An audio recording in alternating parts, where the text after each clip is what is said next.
What was that? Where will you be live? Where will we be live? Nate and I, live stream our end of the podcast. Live streamed per se. Yeah, it's live streamed to our Patreons.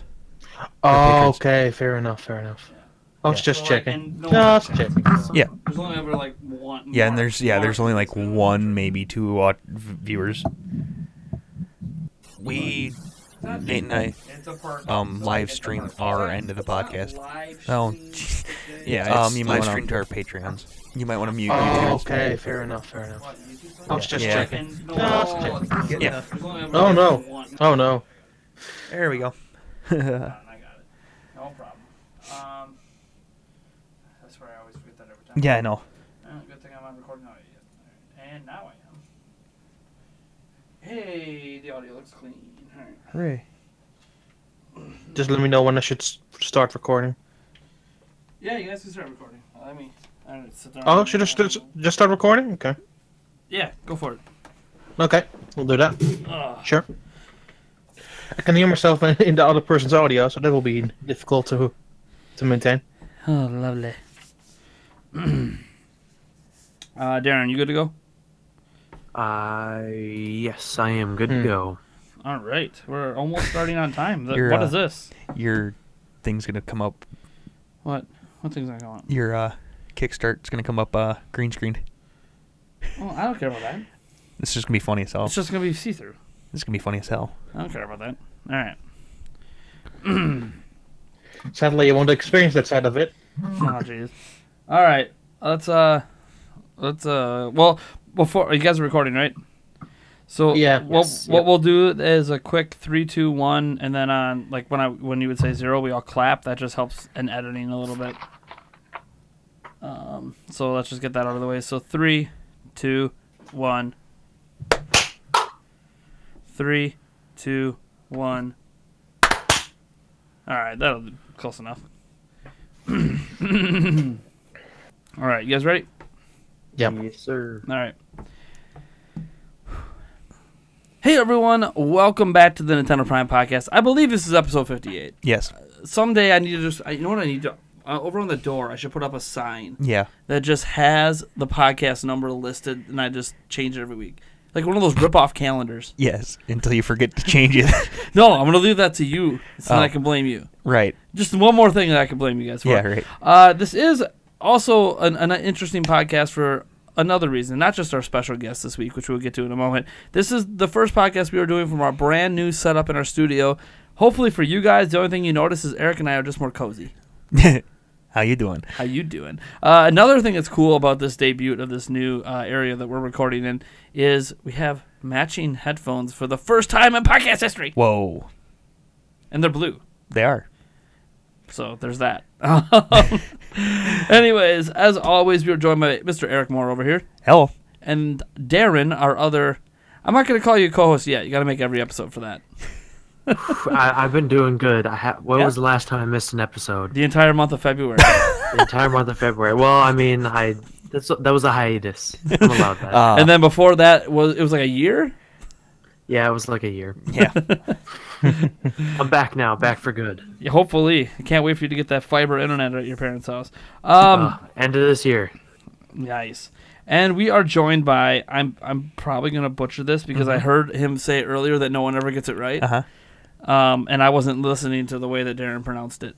Is it Nintendo? Yeah, that's correct. Yes! Nice. Nailed it. Hey, get in. So we have Nintendo on our channel. And actually, this is nice to end with him introducing, because our very first topic is actually going to just be talking about a little bit of whatever he's comfortable talking about what he does, because the thing is I honestly don't know what you do, and yet I've seen your name come up on so many different Nintendo websites over the years. It's crazy. You did like some YouTube videos. I remember getting some trailers and some stuff off your YouTube channel before. I've seen you pop up on like Go Nintendo and Game Explain and like all these places, and I'm like, I don't actually know what this guy does because he's everywhere. You got your hand in like all the big Nintendo pots. Basically, that's how I started, and that's how I end someday, I suppose. Yeah, crazy enough, because last week I've been doing this, like talking about Nintendo games for 12 years. Wow. Nice. When did you start doing that? Like what got you started? 2006, like the last year of GameCube, start of Wii. Okay. Nice. Okay, cool. So, you're just someone who knows a lot and talks a lot. I also play a lot, which comes with the job, I suppose. Yeah, that does come with the job. You have your own YouTube channel, correct? Yes. I have my own YouTube channel. Well, I had one starting 2006, and then that one got shut down by YouTube. I still don't know how that exactly happened. Around 2008, and then I started a new one from scratch, and that's basically where I end up right now. But it's much more than that, because much more before YouTube, I was already writing and doing podcasts and what have you. The only difference is, like, the first year and a half, it was solely almost in my own language, which is Dutch. Nice. But after that, I rolled into... I became friends with people of a British podcast that is sadly not around anymore. Oh. They were also a very dedicated Nintendo podcast, which were around for quite some time. And from there, I kind of rolled into everything. That was starting with Go Nintendo. I did a little bit of freelance work for what was before Nintendo Live WiiWare World. I basically ended up everywhere and nowhere. And my current lineup basically is doing news on Go Nintendo, writing proper articles, like lengthy articles on Nintendo World Report, doing videos for Game Explaining on my own channel, having a podcast where I talk about Nintendo eShop games called the eShop Action Committee, and sometimes doing some freelance work for a Dutch Nintendo website and for NF Magazine. Oh, nice. NF Magazine as well, Thunder Force. Yeah, that's a lot of stuff. Well, yeah, I've been constantly evolving over the last 12 years. Like, it started with one side, and now it's like basically 4 or 5, and sometimes I do some freelance work in between. It never sort of ends now, which, especially with the Switch, is not really a great thing. At the same time, I found myself constantly adjusting between GameCube to Wii, to Wii to Wii U, and now to Wii U to Switch, and it has been going well so far, and I've been having a blast right now. Okay. I mean, that's the thing. Like, doing this kind of work, I haven't worked for the wide breadth of sites that you have. Sure. But my history is obviously our audience knows, but I've ran Zelda Informer for 9 years, co-founded Gamnesia, and yeah, then Metroid Wiki. Well, Metroid Wiki as well. Yeah, MetroidWiki.org. Founded that before I sold that off because it was just too much for me to handle at the time. Right. And then, yeah, now Nintendo Prime, and I couldn't be more thrilled to be at Nintendo Prime, not just because it's my own thing. The last time that something was literally all me was, well, Metroid Wiki. So, like, it's weird, too, because, like, everyone knows me from Zelda Informer, and it's like, that's great. I mean, without me there, maybe you wouldn't even know what Zelda Informer is, but, or was at this point. It no longer exists. But Gotcha. I love, like, I am a huge Nintendo fan, obviously. Right. You probably know a lot more than me on the whole.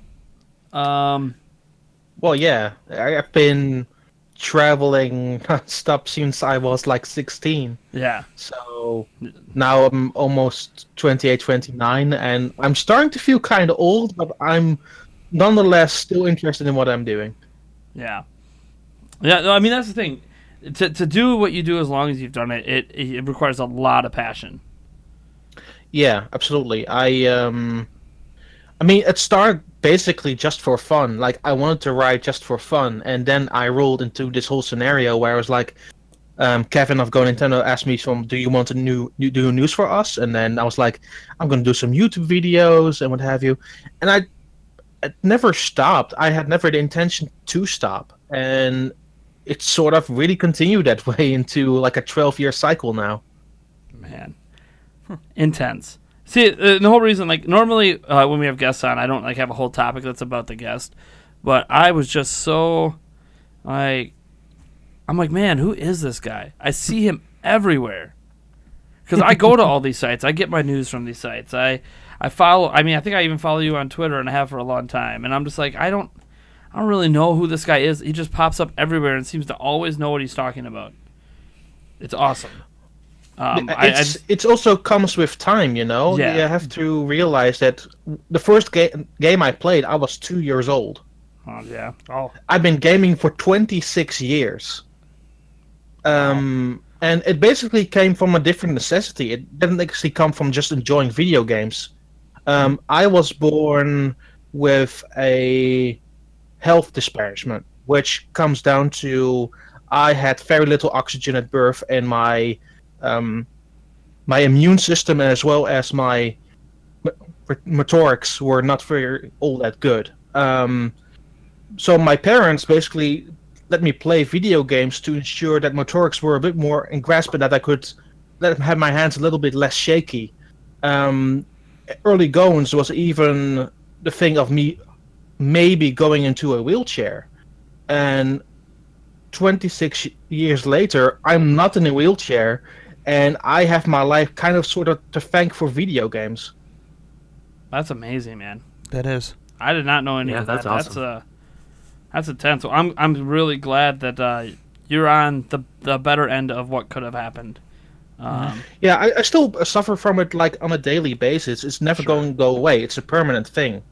But it could have been a lot worse if my parents saw the music, and they did. My dad already loved games with the Atari 2600, so he sort of threw that knowledge onto me, and it helped me in a very different way than just enjoying playing a video game. Yeah, I mean, I hear you. That's video games, man. They can really make a difference in people's lives, more than a lot of people even realize. Well, more than my mom definitely realizes. My mom's been always against what I do. Yeah. But that's all right. Not everyone can't expect the whole world to understand. Even my fiance doesn't really fully understand what it takes to do what we do. And a lot of it is just we love it. I mean, it's almost like it's a part of us in terms of, you know, gaming's always been there. People haven't always in my life, but gaming always has been. Now my children will hopefully always be there because they should outlive me. And hopefully I don't scare them away. Definitely a passion. Definitely passion. A hobby that's just an escape. Yeah. It's been more than an escape for me. It has been so much more. Like, it has been my guiding key if I've been very depressed. It has been my help if I need some help for my motorics. It has been like I still use Wii Fit now to this very day for that specific reason, because it really helped me in the long run too. There is so much to video games that I appreciate, and as things become wider and more diverse, I'm actually happy that it becomes that way. That's awesome. All right. Let's talk about games, right? That's why we're here, I think, right? This is a video game podcast. What? Nah. What? Yeah. So we didn't do our topic rundown earlier, so just so people know, the first gaming topic we have here, we're going to be talking about what happens, like what we want to happen with games in the future in terms of this trend, or I don't know if it's a trend yet. It's a couple games that have performance modes and quality modes that change up resolution and frame rates on Switch in particular. And then the next topic after that deals with us picking out a franchise or a specific game in a franchise that we want to come on Switch in the future and give a basic design principles behind, like, what are our desires for that game? What would cater to us specifically? And then if we get to the fourth topic, is literally if there's anything on our minds we want to talk about that's happened this past week. I didn't pick out any particular news items or anything because I might have to have Eric or Darren start picking out a news topic because I literally spend all day talking about news. So it's like I'm already making videos about news all the time, so it's really hard for me to be like, this. What's interesting to you guys because I've already talked about this stuff. Yeah. Right. Unless it's obviously like a Nintendo Direct or whatever. That kind of writes itself for a podcast. So let's just get it right into our second topic, which I'll just kind of go through the summary. So Rocket League is adding a new performance and quality mode options on April 3rd. And what's interesting about that is obviously that the performance mode is essentially what it is now, where it runs at essentially a locked 60 FPS, but it has a dynamic resolution scaler. And then there is the quality mode, which runs at locked 1080p and dock mode, locked 720p and portable, but a locked 30 FPS instead. And then it also increases some quality settings that are not enabled currently. And then Fire Emblem Warriors is actually I think it might be the first game on Switch that actually did this, and then that was last year, where they also have a quality and performance mode, which is essentially, again, 60 FPS and variable resolutions, and then the quality mode, which is the highest resolution possible, but 30 FPS.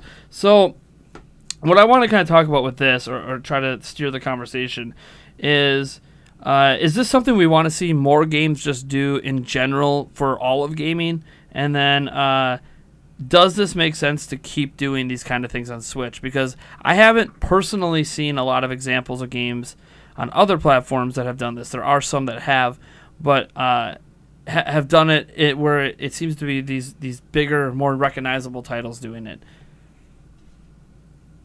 Right. Yeah. Darren, what are your thoughts?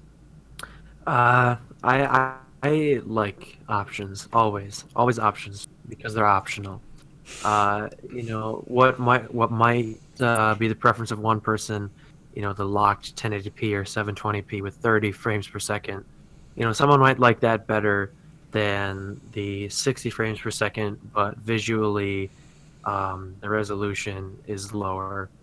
It's interesting because games like this, current gen games, have to take somewhat of a hit graphically because they have to, be able to run on the Switch as a portable device.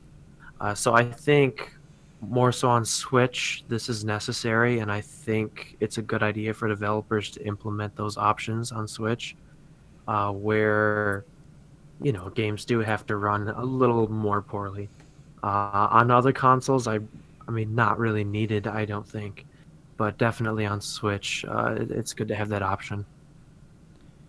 It's interesting you say that because I haven't owned a PlayStation 4 this generation, but I've had an Xbox One.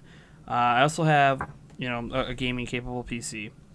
And like this kind of option is almost similar to what PCs have, right? Like obviously there's a little more customization, right? But you're choosing. Sure, yeah. You're choosing. Do you want lower frame rates but higher visuals, or higher frame rates but lower visuals? Is essentially what you're choosing. And I love that on PC. It's one of the greatest things about PC gaming is play the game the way you want to play it. Mm-hmm. As long as it's optimized well enough, because obviously there's some games that come out and they're so poorly optimized, it doesn't matter how you want to run it, it ain't going to run. Yeah, PC games typically have more options. Yeah, and that's like the big benefit of PC gaming, plus all the mods you can do and all that stuff. But what I liked about seeing this happening on Switch is I'm like, why wasn't this a thing in gaming sooner? Because like you mentioned how other systems, you don't really think they need to do it. Most of the games on other systems aren't running at 60 FPS. Like that's not actually standard in the console world. There are and stuff, but I always feel like, because to me personally, there are times resolution matters a little bit more than frame rate. Anything that relies on you seeing a long way. Mm-hmm. So say you're playing like a sniper game, like Sniper Elite or whatever. Like being able to have a high enough resolution to see down that scope really far away might matter a little bit more than that 60 FPS gameplay. Mm-hmm. For some people, where other people would rather have the smoother gameplay. I mean, ideally we have everything, right? Right. We have the high end stuff with the 60 FPS. That's the counter argument to that is not every single game needs customization options. Okay. There's a good chunk of games that developers have thought a very long time about how they would run like the very best way on the system, because a system like the Switch, the PlayStation 4, and Xbox One have like locked specs. Nothing will necessarily change about them. So the majority of games that you come across, say, LA Noire is a good example of this. While I would have liked to maybe have some more options there, for the most part, regardless if I'm playing it in handheld or on a television, it just runs well. Sure. Mm-hmm. I mean, LA Noire is a really interesting case too. Just because, like when I think about the other systems, right, and like they have their set specs, but still there's even some games, because I'm really noticing this a lot with the PlayStation 4 Pro and the Xbox One X, where the games will come out and be like, look, you can run it at 4K, whether it's variable, whatever, but 4K and 30 FPS, or you could drop it to 1440p and run it at 60 FPS. And I feel like it's one of those things that, like LA Noire is an example. I own it on PC. I played it at 60 FPS. It's amazing.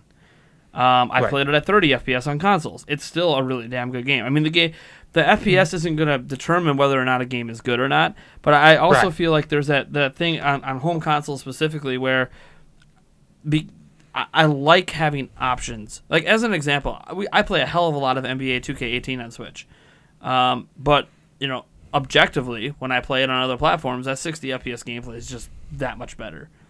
And it's one of those things where I almost wish I had an option to maybe play the game at sub HD, especially when I'm portable, where I don't care if it's 720, what if if it's 520, 640, whatever, but I get 60 FPS, I'm willing to sacrifice that. But hold on, are you expecting 2K to actually provide you with options? No, because I have some good news for 2K, you. 2K, no. I mean, I'm saying I would like options. 2K is not going to give it to you. But I would Look just at WWE 2K18, everybody. Here's what I don't understand with WWE 2K18 is they released NBA 2K18 and it wasn't nearly as broken as. I mean, it's different teams, different studios. I get that. Yeah, absolutely, yeah. But it's like, if one team just does such an amazing job, how can the other team not look at them and learn something? I don't know. It's not like we're talking about like 2K versus EA or something. You're like, you can cross talk to each other and figure out, hey, how did you get like these things to run well on this platform? No, okay, well, we're just gonna release it as is. They should have. They should have refunded everyone who bought the Switch version. Just let them keep the copy. Not like it worked. They're not gonna do that. But I mean, it's just, man, WWE 2K18 is such a mess on Switch. I saw it yesterday, physical in store for $20 already, and it's dropping really fast by every month. It's still not worth it. Yeah, they'd have to pay me to play it. I had to download like 26 gigs of data when I had to review it. And man, I am not getting that life back when I had to review those 26 gigs. Oh, I feel so sorry. This is why I'm almost glad that we're not at our $300 goal on Patreon where I have to do game reviews, because as much as I love game reviews, that also sometimes means I have to review games that I just know already aren't good. Like, I've heard from people who already have it. Because I hear from people like, oh yeah, I got a review copy and dude, the game sucks. I'm like, right. No. Well, why does this? The performance is the way bad? I approach them though. For me, it's like I don't go without knowing only like maybe the press release or a little bit of information. I'm not gonna look anybody else's opinion and just play and see how I like it. Yeah. Well, the only thing I ever get from people that I know have copies, I just ask, how does it perform? I don't need your opinion on mechanics or like. Okay. Does it play at 30 FPS, or is it like 30 FPS but runs at 10? Or is it WWE 2K18 where it runs at like 5 at times? Even worse. Worse for than me, I could it's usually not the question I would ask though. Like, performance is great and all. Like, I think performance is a really integral part of the experience. Yeah. But I would rather know if the gameplay is good or not. Oh yeah, no, I hear what you're saying. In general, obviously, like when you're looking at people who have the game and you're trying to get opinions, but. I'm weird. I don't look at reviews when I buy games. Sure. And part of that's just because I'm kind of sort of in the industry and done things, and I want my opinions to be not necessarily tainted by somebody else's. But that's why I always go, because like I don't get review copies normally, at least not yet. We're not in the ambassadors program yet, so I sit back and I'm like, if I'm going to, I have a set budget. If I'm going to buy this game this month, I need to know if it's something that I am even going to get to the point where I can judge the gameplay. And that's why I asked about performance. And like, I can't remember if it was Andre or someone who told me that this thing just runs like crap. And I'm like, well, okay, well, I'm not going to drop $60 on launch day then for a game that I'm not really even going to be able to play. Like I can't judge the gameplay because it performed. A good example of that was Rhyme. Rhyme was really terrible on Switch. And that's why I haven't picked it up. Now I know they fixed it. Yeah, they have. So it's not necessarily fantastic, but it just runs good now. I'm hoping for one more update that makes it a little smoother, and then I'll pick it up. Like that's the thing. I'm not saying performance is all that matters, but like for me, yeah, of course, performance is a big deal, and that's why I look at this thing like when you see options and coming to Rocket League and Fire Emblem Warriors, and I'm just sitting there, I'm like, why isn't this a thing in gaming more often? I obviously as it's happening on X and Pro, because it basically comes down to a lot of optimization for those both two modes. Like the developers of the Warriors games even don't usually do that. I don't know why they include it in this specific instance. Because I have been playing the Japanese version of Hyrule Warriors Definitive Edition a lot. The performance of that has been greatly improved, but I added no additional options to it to make it even smoother or to have like 60 frames per second. Yeah, yeah, that was the number one thing that would have made me consider, because I'm not picking up the Definitive Edition. I've already bought the game twice. I already sunk hundreds and thousands of hours into Hyrule Warriors. Like I have no desire to pick it up again. But what would have made me consider it was, okay, can I play it at 60 FPS? That was always my issue. On the other platforms, it was 30, but it's a Warriors game. I will tell you now, for its specific audience, which are Warriors fans in particular, because who's going to pick up the game for the third time in Darren. General? But for the majority of the audience who play Warriors games, 30 FPS is actually preferred over 60. I find that interesting. I really do find that interesting. Well, here's my thing. Regardless if a game runs at 30 FPS or 60 FPS, what I care is that it runs at 30 FPS and 60 FPS. It's the dips. Like Hyrule Warriors on Wii U, it was 30 FPS, but it had a lot of dips. But I played Warrior games before. Warrior games have always had dips. It's never really been a series that hasn't had dips. Then you will be glad to know that the new Switch edition doesn't have any dips. Well, and that was the crazy thing when when I was playing Fire Emblem Warriors. I'm like, you know what? This is running really silky smooth. What did they do? How did Switch fix their issues? Like what were they able to figure out? And I was hoping they would at least bring it. I was hoping they would have brought the performance and quality modes to Hyrule Warriors. I was obviously mistaken, but I could always hope and dream. Hey, they still haven't fixed Dragon Quest Heroes 1 and 2 on Nintendo Switch. Of course they haven't. It still runs like way par sub 30. Yeah, see, and that's why when I know people that have copies of the game, I'm like, you know what, just tell me how it performs.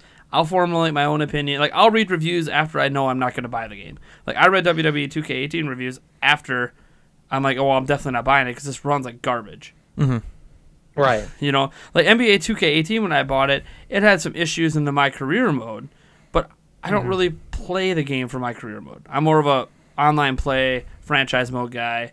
And yeah, I was missing like the ability to play with friends at the time.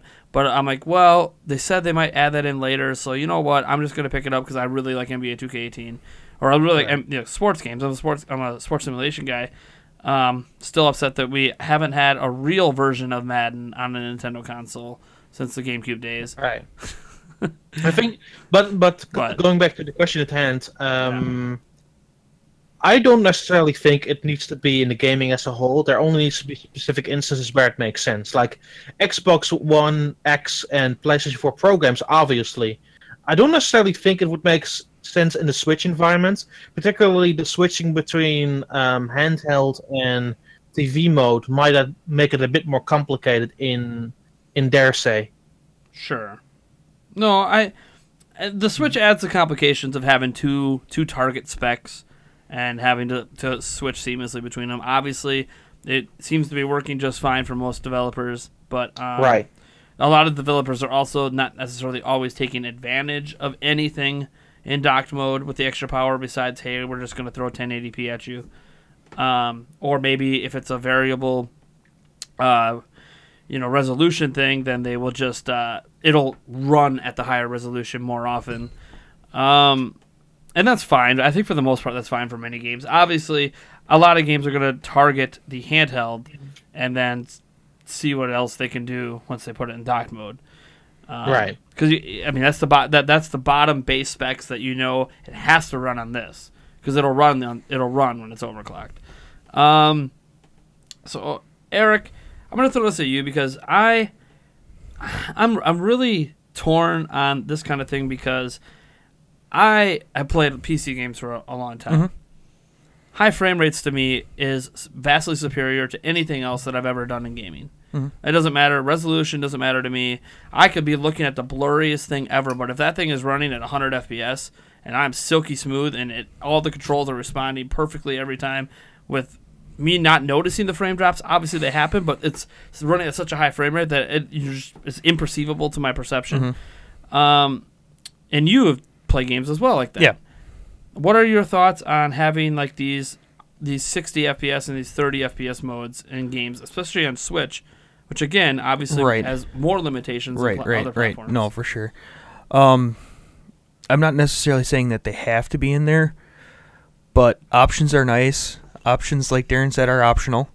They're very, very nice to have. Well, it's going to add to development time. Right. No, for sure. And I think as long as they can implement it correctly, I'm okay waiting a little bit longer for games, as long as it's implemented correctly, though. What? No. I'm okay waiting for games that they tell us the specific reason is for these modes because I want them. Right. But I also... How but small you of a want crowd games right now. Look at the games you want to play. Yeah, but like how small? Like imagine if they say we're going to delay Smash Bros. Yeah. An extra 2 months because we want to add 60 FPS and 30 FPS modes. Everyone's going to be like, "Who gives a crap? I want it now." Right. So you're saying it's done? Who cares about these? Just give us the one option and just be good. patch it in. Or patch it in later. Yeah. Which is exactly what they're doing with Rocket League. Right. But I don't know. They're nice to have, not necessarily required. If they could do it properly, let's say Rocket League implements it and it runs perfectly, this might be a good way to go about it, where they just kind of patch it in and they release the game how it is, and then at least eventually down the road give you the option to have options.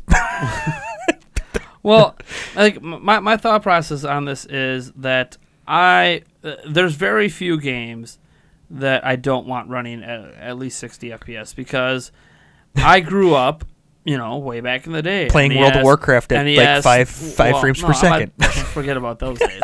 But like playing NES and playing SNES and all this stuff, and like all the games ran at 60 FPS because that was the refresh rate of the TV. Yeah. So the consoles ran at that refresh rate. And every single game was 60 FPS. Not in Europe. You're stuck in European where we were all 50. All 50, yeah. Oh god, I feel so bad for Europeans.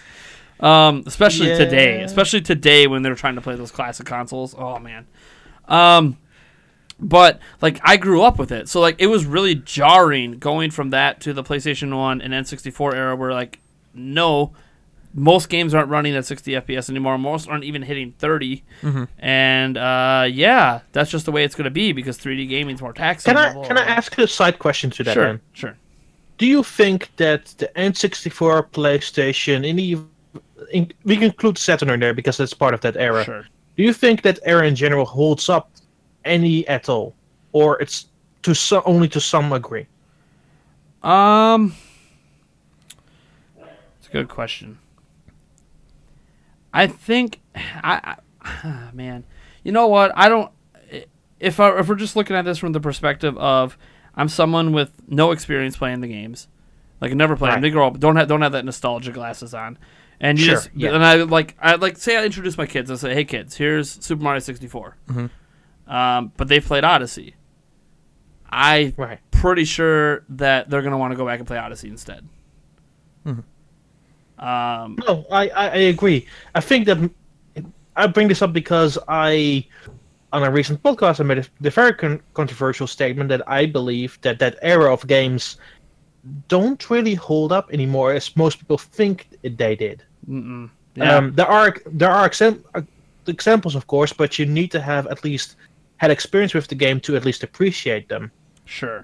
Well, I think a good thing that kind of proves that today is the reception of a game like Yooka-Laylee, which held a lot of the same. It was basically built with the exact same things that made Banjo-Kazooie so great back in the day. But if to a lot of people today that like, well, we've moved beyond that. We've made it better, and you're not really doing it better. You're retreading things from that era, which works for some people. It worked for me. I really enjoy ukulele, but I also like that was a big part of my childhood was that era. So like it taking me back to that era is fine. But for and even my son kind of likes it, although he keeps getting stuck because again, like games have gotten to this point where he should be able to get past where he's at, but he can't. Yeah, because that's just not what games are like anymore. So. Yeah, because I remember reading a bunch of reviews of ukulele and just people being like, yeah, it does a lot of good things, like the old Banjo-Kazooie games, but then it kept all the bad things that gaming has moved past. And I'm like, okay, well, yeah, you know what? I mean, you can't necessarily disagree with that. Like, no, I can't. It's a take either way. Like, you're roasted in the glasses of that era and still enjoy those type of games, or you don't, and there's no really a good in between there. Like I think that ukulele tried to bridge the gap between the two. Yeah. But didn't really work out totally in the end. No, I feel like they should have just committed one way or the other. I think they should have too. But it's really hard, especially since games, like you said, are becoming so fast and different from what they were like, say, 10 years ago. Sure. And even like further beyond that. Like I think the period between the N64 GameCube was a really weird period, and I still think that GameCube games hold up better, but it still represents a really weird period, even by Nintendo standards. But looking back at it now, I have some fondness for some games, but others I could take it or leave it. Sure. I mean, and that's, that's really true in general. I think there's a reason that I feel like a lot of SNES games hold up better today than the N64 and PlayStation 1 and even getting into the Dreamcast and GameCube eras and all that stuff, because there's just something about that era where everything was new, everything was exciting.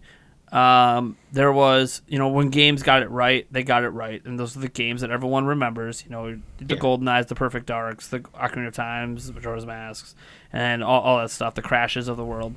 But, and then you didn't remember the ones that got it wrong, like Sonic. But it... You remember it for one of the two extremes. Yeah, Either right. They got it right or they got it way wrong. wrong. And I still remember, Z-targeting. It actually happened in Mega Man before that, but that Mega Man game sucks, so no one wants to talk about it. It's just a very weird era in gaming. It's one that if you grew up in it, you loved it. You absolutely loved it. Yes, I did. Because everything is something you've never seen before. Mm-hmm. Whereas in today's gaming, there are still things that happen that you've never seen before. But our expectation levels are, we expect the unexpected now. Back then, we didn't know what to think. Games had, there was some arcade stuff in 3D, obviously some PC games, but we didn't really know what that meant for in-home gaming. And, like, as an example, like, I remember Doom and Duke Nukem being, like, these huge games, even Unreal Tournament, the first one, on PC. Like, oh, man, these are awesome games on PC. Like, how is that ever going to translate to a shooter on a console? There's no mouse and keyboard. They can't make that work. And they did. Yeah. Games are constantly evolving and becoming better. So every generation you see stuff that wasn't previously possible before now being possible. I, for example, never expected to see Diablo 3 on a PlayStation 3 running as well as it did. Oh yeah, can't believe that ran that well. Or getting Portal 2 have a connection with Steam on a console. Right. Like, there's still surprises every generation, but it's still... Or Sonic games on a Nintendo platform. Right? Yeah. I think currently this generation, Nintendo's the surprise. Yeah, I feel like Sony did... Yeah, I feel like Sony did what was expected of them. Yeah, I think that they listened to the criticism of the PlayStation 3 and did their console justice, even though I think that some of their part of their controller could have had more time in the oven. Yes.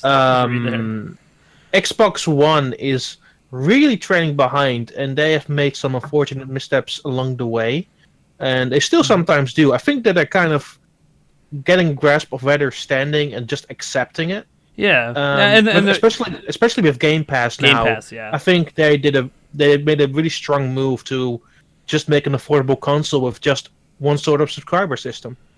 Yeah, they basically. I really like. Xbox is doing things really different, and I feel like they're doing it because they just feel like that's where they best fit. Like, one, they have the most powerful console, out there that you could buy. Okay, cool. Yeah. Okay, great. Yeah. I mean, not everyone's going to buy it, but you know what? When you think power, they want you to think Microsoft. They don't want you to think Sony or Nintendo or anyone else. They'll be like, look, come to us. We might not have all the amazing exclusive games, but we're going to have all the games you like at, the best resolution you could put on your TV or whatever, if you happen to own a 4K TV. So that's great. And then they also say, but obviously that's a very small part of the consumer base. So for everyone else, look, we're going to try to make gaming cheaper. We're going to say, look, we're going to try to get more exclusive games to make the Game Pass more enticing. So you get all these new exclusive games for $10 a month. And so when the Scalebound come, that was my most disappointing. When all of Microsoft's exclusives come, they have some. To be fair, last year, Thieves, and everyone complains about that. Here's the funny part, right? When Scalebound was, the production of it was discontinued, they mentioned 4 games. I'm gonna cry. 3 of those 4 games got delayed to the year thereafter. Yeah. Well, yeah, and Crackdown 3 was going to be a big deal, especially because it was going to show off their cloud computing stuff. That got delayed. I think they only showed off Terry Crews, but that's okay. Hey, nothing wrong with that. Yeah, more Terry Crews, please. More Terry Crews. Yeah. Yeah, it's a very interesting the way the gaming's gone, and yeah, I mean, and this kind of gets to the whole I was surprised when Fire Emblem Warriors had quality options. One, because it's a Warriors game that's never ran at a stable frame rate. Now you're telling me you could run at 2 different types of frame rates stably? Really? You could do. Why wasn't this being done in the past? And then and now they're doing it with Rocket League, which is obviously a bit of an easier game to do that with. But I just sit here and I'm like, I grew up with 60 FPS gaming up until N64. Mm-hmm. That's what it was on PC for me, for the most part. That's what it was on consoles. Then they took it all away from me, and we've never really gotten back to it. And it's not because the consoles can't do 60 FPS. All of them have been able to after that era, basically. But we got to that point where visual fidelity became a better selling point than, your games run smooth. Mm-hmm. And it's gotten to that point now where... And the thing is, I kind of agree to a point that 30 FPS isn't bad. It's not, as Eric mentioned before. As long as it's locked, it's fine. Yeah, if it's locked, the non-locked, right. It can be an issue. Like, I think Doom on Switch runs great, but there are a few moments here and there where you're like, okay, that just took me out of the game for a second. Right. For me, as long as it doesn't drop more than 2 or 3 frames, you're not going to really notice it. At least unless there's a screen tear. Right. Well, right. But. Yeah, it's, but the thing is, I still play games at 60 FPS, and that's kind of the, I think for people who don't regularly play games at 60 FPS anymore, they just don't care. Mm-hmm. Unless they're people that are obviously Call of Duty players. You know what grinds my gears in performance-wise? When menus are 6 frames per second, but the game itself is 30. Yeah, because that happened with Kirby Star Allies recently. The menus are 60, but the game itself is 30. Yeah, really? I didn't understand that.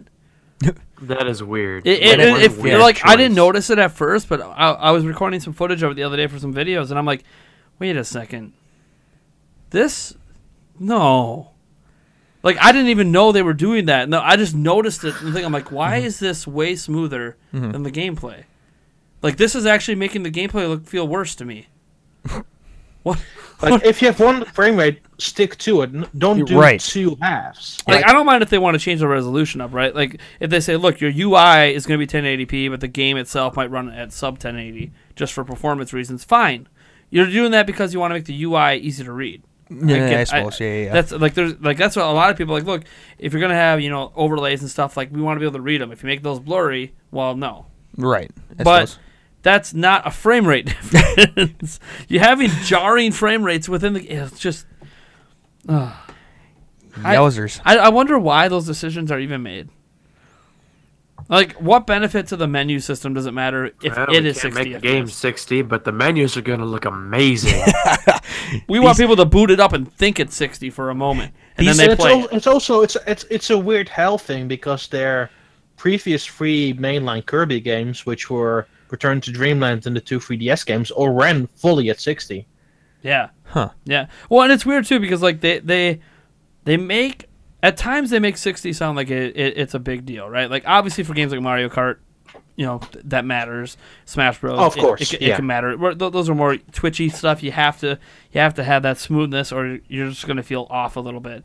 But like even in like Odyssey, they're like, look, we want this game to run at 60, so we're going to do whatever the hell it takes to make it run at 60. Mm-hmm. And I'm like, that's great. I'm glad that you are dedicated to doing that. But then, like, I jump from that, and then I jump back into Breath of the Wild, which, yes, is a little bit slower-paced game.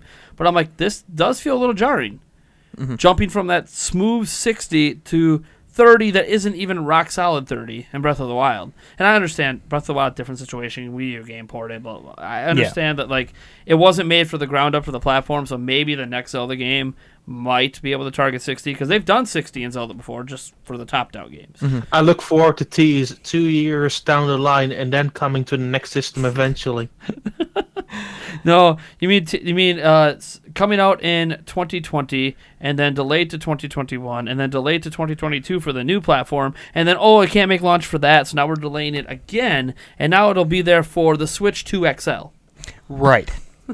Right. I mean, I hope that's not the case. I really hope that they have a quicker follow-up. No, sorry. It's the Switch 2 XL Plus. Oh. The new Nintendo Switch. Nintendo Switch 2DS. You know what's funny? XL There was a Plus. brief. I've mentioned this before. There was a brief moment in time when I ran a website called New Nintendo. Yeah. It was me branching off from Zelda Informer and like basically doing what Nintendo Prime is now, and literally like 3 months later they announced the new Nintendo 3DS, and I'm like, what? Did you? They stole it from you. Who took my name? They stole it from you. What are you doing? It was a terrible name when I made it. For the site. It's still a terrible name. Yeah. There should never be a name for a product. This is how we're going to confuse people. The new Nintendo 3DS. Oh, the new Nintendo. The ultimate confusion is the new Nintendo 2DS XL. Yeah. The thing is, I actually think the new Nintendo 2DS XL is the best version of 3DS. I mean, true. At the same time, it's the worst name. It was a terrible name. It's the worst of them all. Terrible name. Well, and the thing is, I mean, obviously 3DS ended up selling well at the end of the day, and all the games did okay. But when my parents got my 2 oldest children 2DSs for Christmas, and they got them the standard 2DSs. And they were confused, and so were the store clerks, because, you have the 2DS and the 2DS XL and the new Nintendo 2DS and all this stuff, all this stuff going on, and not all the games work on all the platforms. Mm-hmm. So, I think it was Minecraft or something or whatever that my mom had gotten my daughter, and Minecraft only works on the new Nintendo 3DS. But then she's like, but she doesn't have a 3DS, and the guy at the store said it would work on the 2DS. Yeah, on the new Nintendo 2DS XL, it will work. But this is really confusing because all the naming conventions are all messed up that the guy at the store doesn't know. He really doesn't know. He's guessing. Mm-hmm. Well, no, even though it says on the package only for new whatever, right. It doesn't say new Nintendo 2DS. Well, and Nintendo's naming convention is just terrible because they ran into that same situation with the Wii and the Wii U. Oh, yeah. There was a lot of bad transition. A lot of people going out and going, "Oh, this will work for this, right?" It's just a peripheral. Yeah, it's just a peripheral. Yeah. Well, and part of that was a really bad marketing. Putting the tablet at the front and center of all the boxes and everything and all the ads, it's like, okay, so that little box in the back that looks like a Wii, just looks like a Wii on the side. Mm-hmm. And, the Wii U. So, all these games that say Wii U on it just need that tablet thing, right? Mm-hmm. Man. Should have just made a Wii HD in 2010. Anyways. Pipe dreams of my past. Pipe dreams of my past. That never happened. I guess there was a brief moment in time I agreed with Michael Pachter. That technically, if they combined the 2 chips in the Wii together, it would have been technically plausible to do that. but they didn't, and that's what sucks. No, they kept the two chips separately, but if they combined like the chip of the GameCube, I don't remember exactly what it was called, the Broadway chip with the chip of the Wii, then together they could have done something similar in that vein, but they never did that, which is really weird. Yeah, and yeah, it is. And for those who are wondering why I even mentioned it, I made a video last year, my alternative history one, where I'm like, what would have happened if instead of the Wii U being what it was just Wii HD in 2010? Then instead of 2 years of saying that HD development was hard, we would have had it for 4 years. Yeah, you would have had it for what would have almost been a full cycle alongside the other HD twins, and yet all that time to upgrade your games and repackage them as HD and blah blah. Like I don't know. It just to me would have been, especially at that time when 2009 heading into 2010 is when Wii momentum really slowed down game wise, and it's like you really, like that's when it was perfect timing to hit a refresh, and just too little, too late. And lots of other issues with the Wii U. I still remain that even if they did that, instead of 2 years saying that HD development is hard, we've heard it for 4 years. Sure. Because remember, at the beginning of the Wii U life cycle, they said, oh, there aren't too many games because HD development is hard. Oh, that was to date, that is still one of the weirdest things Nintendo's ever said. It's like, yeah, everyone figured that out like 10 years ago. Except for you guys, because you didn't go to HD. Like, did you not bother to talk to any of your third-party partners that have been developing HD games for a decade? Nah. They could have told you that you need more manpower, you need to plan better accordingly, you need to hire, you need to upscale. Nope. No, that's not actually getting the information. Let's just repeat what everyone did 10 years ago. Nintendo is very... Nintendo's going to Nintendo. They're very inclusive in a lot of their thought process. They don't look at the outside world very often. Which is kind of sucks that they're like that, to be honest. Because I feel like there's a lot of things going on other systems and other platforms that if Nintendo looked at it, they could do it better in their own way. Like they're claiming they're trying to do with voice chat. 4K Switch, please. Thank 4K Switch. Wow. Stop getting my pipe dreams going in. My dream system is I'll pay $1,000. I don't care for a 4K Switch that can like run almost like PlayStation 4 level. Or PlayStation 4 Pro. Like I would just be all up on that, but. $2,000, baby. But like it would be such a low selling system. Oh yeah, for sure. But yeah, it's I love the Switch. It's done a lot of great things, but Nintendo is still Nintendo. And when everyone tells me that they've changed, I'm like, voice chat through an app on my phone. Very Nintendo thing to do. Yes, it is. Deciding they want to charge for online a year and a half into the life cycle of the system because they weren't ready for it at launch. Very Nintendo thing to do. Apparently now that's why they have no Smash Brothers, right? Yeah. Right. Yep. Like I don't care about all the Wii U ports. That's fine. Bring them all over. Most people that own a Switch have never touched those games. But man, I don't know. Nintendo is still the company we know and love, and also get frustrated with at the same time and confused by.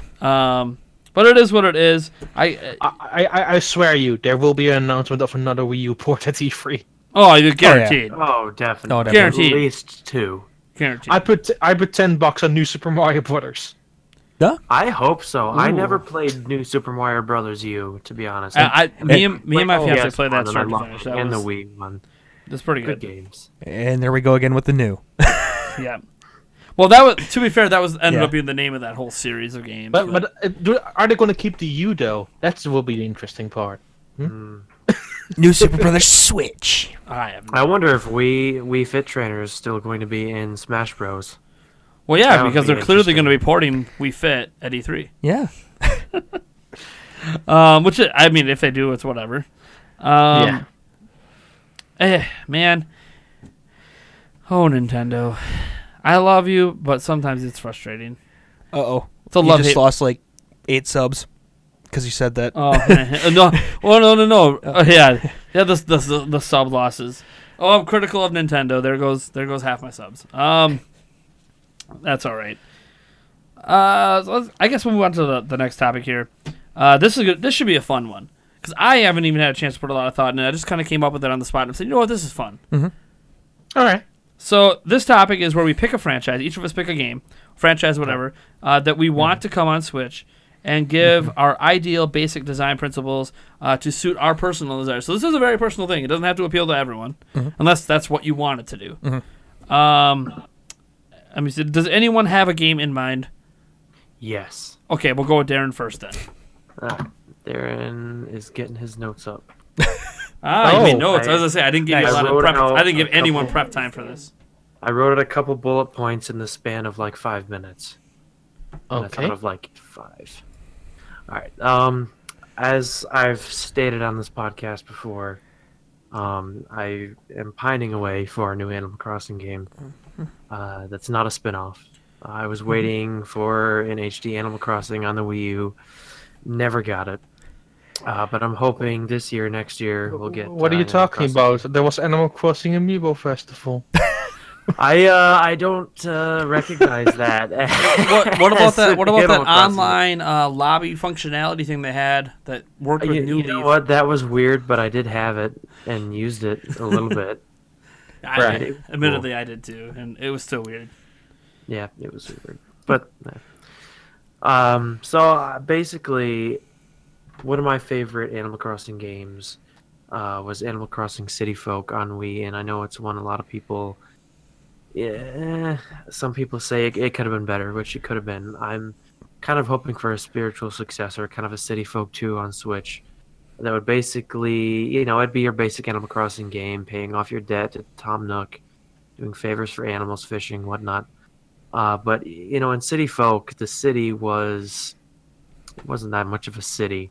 It kind of looked like one, but, it was a very small area.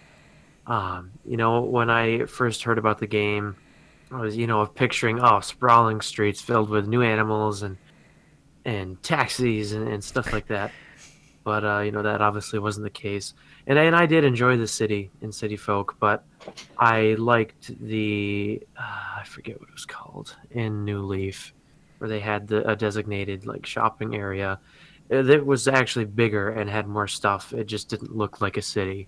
It was a dirt road with buildings alongside it. They're called just Main Street there in New Leaf. Main Street. Okay, thank you. Yeah. But yeah, I definitely would like a bigger, sub area around, kind of like a marketplace area, but a city with streets and a lot of buildings, and you got animals walking along, you take taxi rides, you can go all over the place. Maybe online only, you go around and have a bunch of people in the same city. That would be cool. That would make things already pretty complicated from the get-go, because imagine this, right? You're playing this in handheld mode. What then? Yeah, that is a problem. I mean, maybe single player only then. It'd be cool if you could go run around in there with friends or just randos, but yeah, right. If you're in handheld mode, you probably wouldn't have access to an internet connection. But also, one thing I've been saying for a while is I definitely like a larger Animal Crossing, main world. Sort of like the original on GameCube. I felt like that was a pretty big map. Yeah, at the same time, I think the size of that map was a bit unwieldy.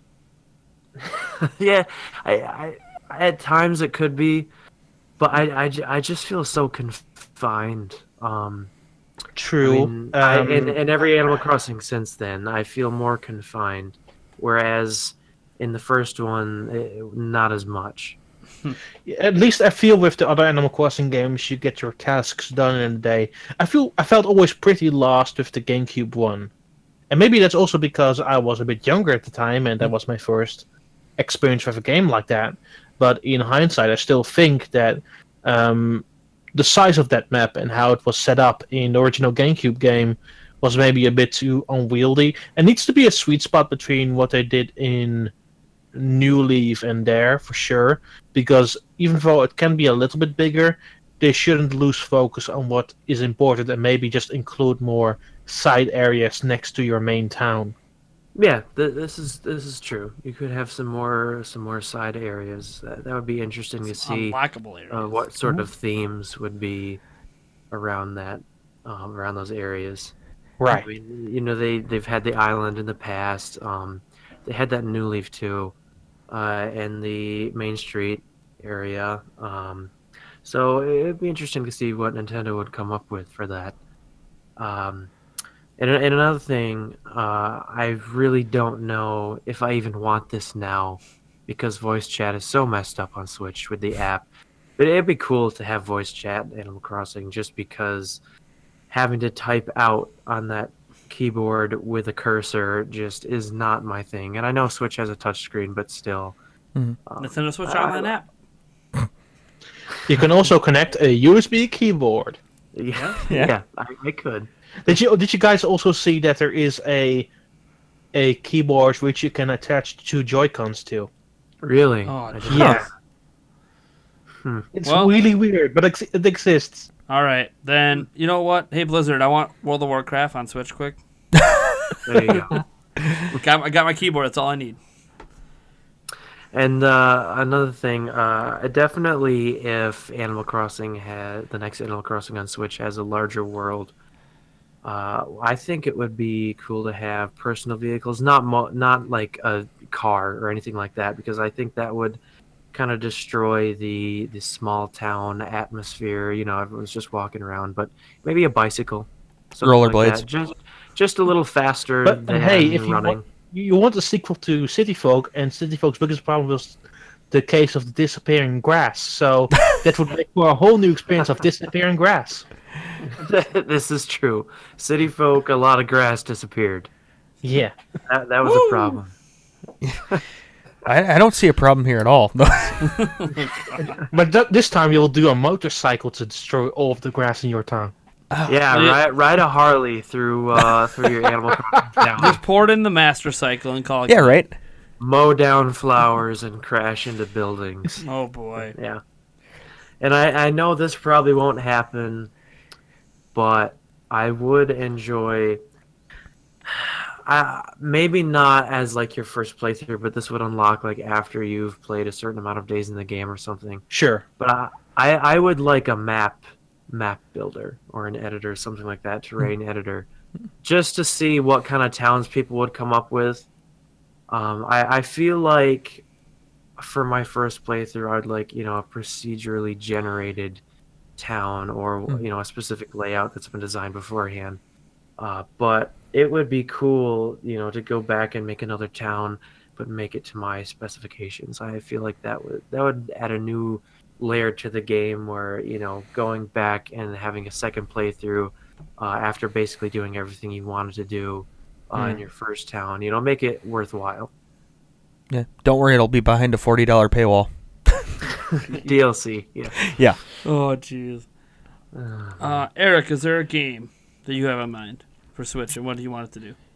Oh gosh. Well, I could go with the two obvious ones of Banjo-Kazooie and or Conkers, but I'm not. The Pipe Dreams. The Pipe Dreams, yes. I am actually really wanting XCOM. Okay. I absolutely love XCOM, and to be able to play it wherever I go would just be absolutely fantastic. We already got... Okay, but you like XCOM with rabbits and Mario in it. Yeah. I love Mario plus Rabbids Kingdom Battle. All right. There you go. Yeah. I do not. The thing is he's like, I love it. I've been saying this all along. Mario plus Rabbids Kingdom Battle is the best Switch exclusive so far. Oh, Nate, what did you say right now? I don't even know how to surprise you, Darren. I've mentioned this on the podcast like 4 times. You're joking. Okay. Well, I guess Breath of the Wild technically is not an exclusive. Breath of the Wild is not exclusive, and I like it more than Odyssey. I like it more than Fire Emblem Warriors. I like it more than Splatoon 2. I love Odyssey, so yeah. I love Odyssey prime, too. Nate. Odyssey to me is either the second or third best Mario game, in my opinion. But Mario plus Rabbids Kingdom Battle, I just love the type of podcast. Nate cannot do it anymore. He just broke. We're kicking you off your own podcast. Just honestly, which two Mario games are above there? What? Which two Mario games are above Odyssey? Galaxy you. 2 right now. And Okay, I totally disagree with Galaxy 2, but go on. That's okay. And this is my iffy one because I keep bouncing back and forth, and I have to go back and play it a little bit. Is Super Mario World. Okay. Ooh, good Mario game. Good. So like that one holds my number 2 spot, but it's really tepid because I'm not really completely done with Odyssey yet. So I don't have my full. I just know that Odyssey is for sure top 3. It's topped everything else. I prefer get to number 2, Galaxy maybe number much 1 more than but... Galaxy 2. Okay. Galaxy I Galaxy agree 1 with you. is much more magical, and I think that the green stars can go die in a fire. I had a feeling you were going to say that when you. Okay. Oh, yeah. Yeah, my top 3 Mario games are basically World on Wii U. I had such great couch co-op experiences with that game that just ranks so high on, my most enjoyable times playing games overall. It has to be up there. It's just such a well-designed game. The visuals are amazing. The music is amazing. It's not a 3D Mario in the sense of Odyssey, Sunshine, and whatnot, but it's not, fully top down either. Sure. Right. Like in A Link Between Worlds. So I just enjoyed that game so much. And then my second and third, probably a tie between Odyssey and the original Galaxy. My favorite Mario game, Super Mario Bros. 3. No, That's that's my good. favorite That's my 4th spot. of Yep. the That game's NES awesome. Marios. Yeah. Is Mario 3. Then it is Super Mario Odyssey. Then it's Super Mario 3D Land. Okay.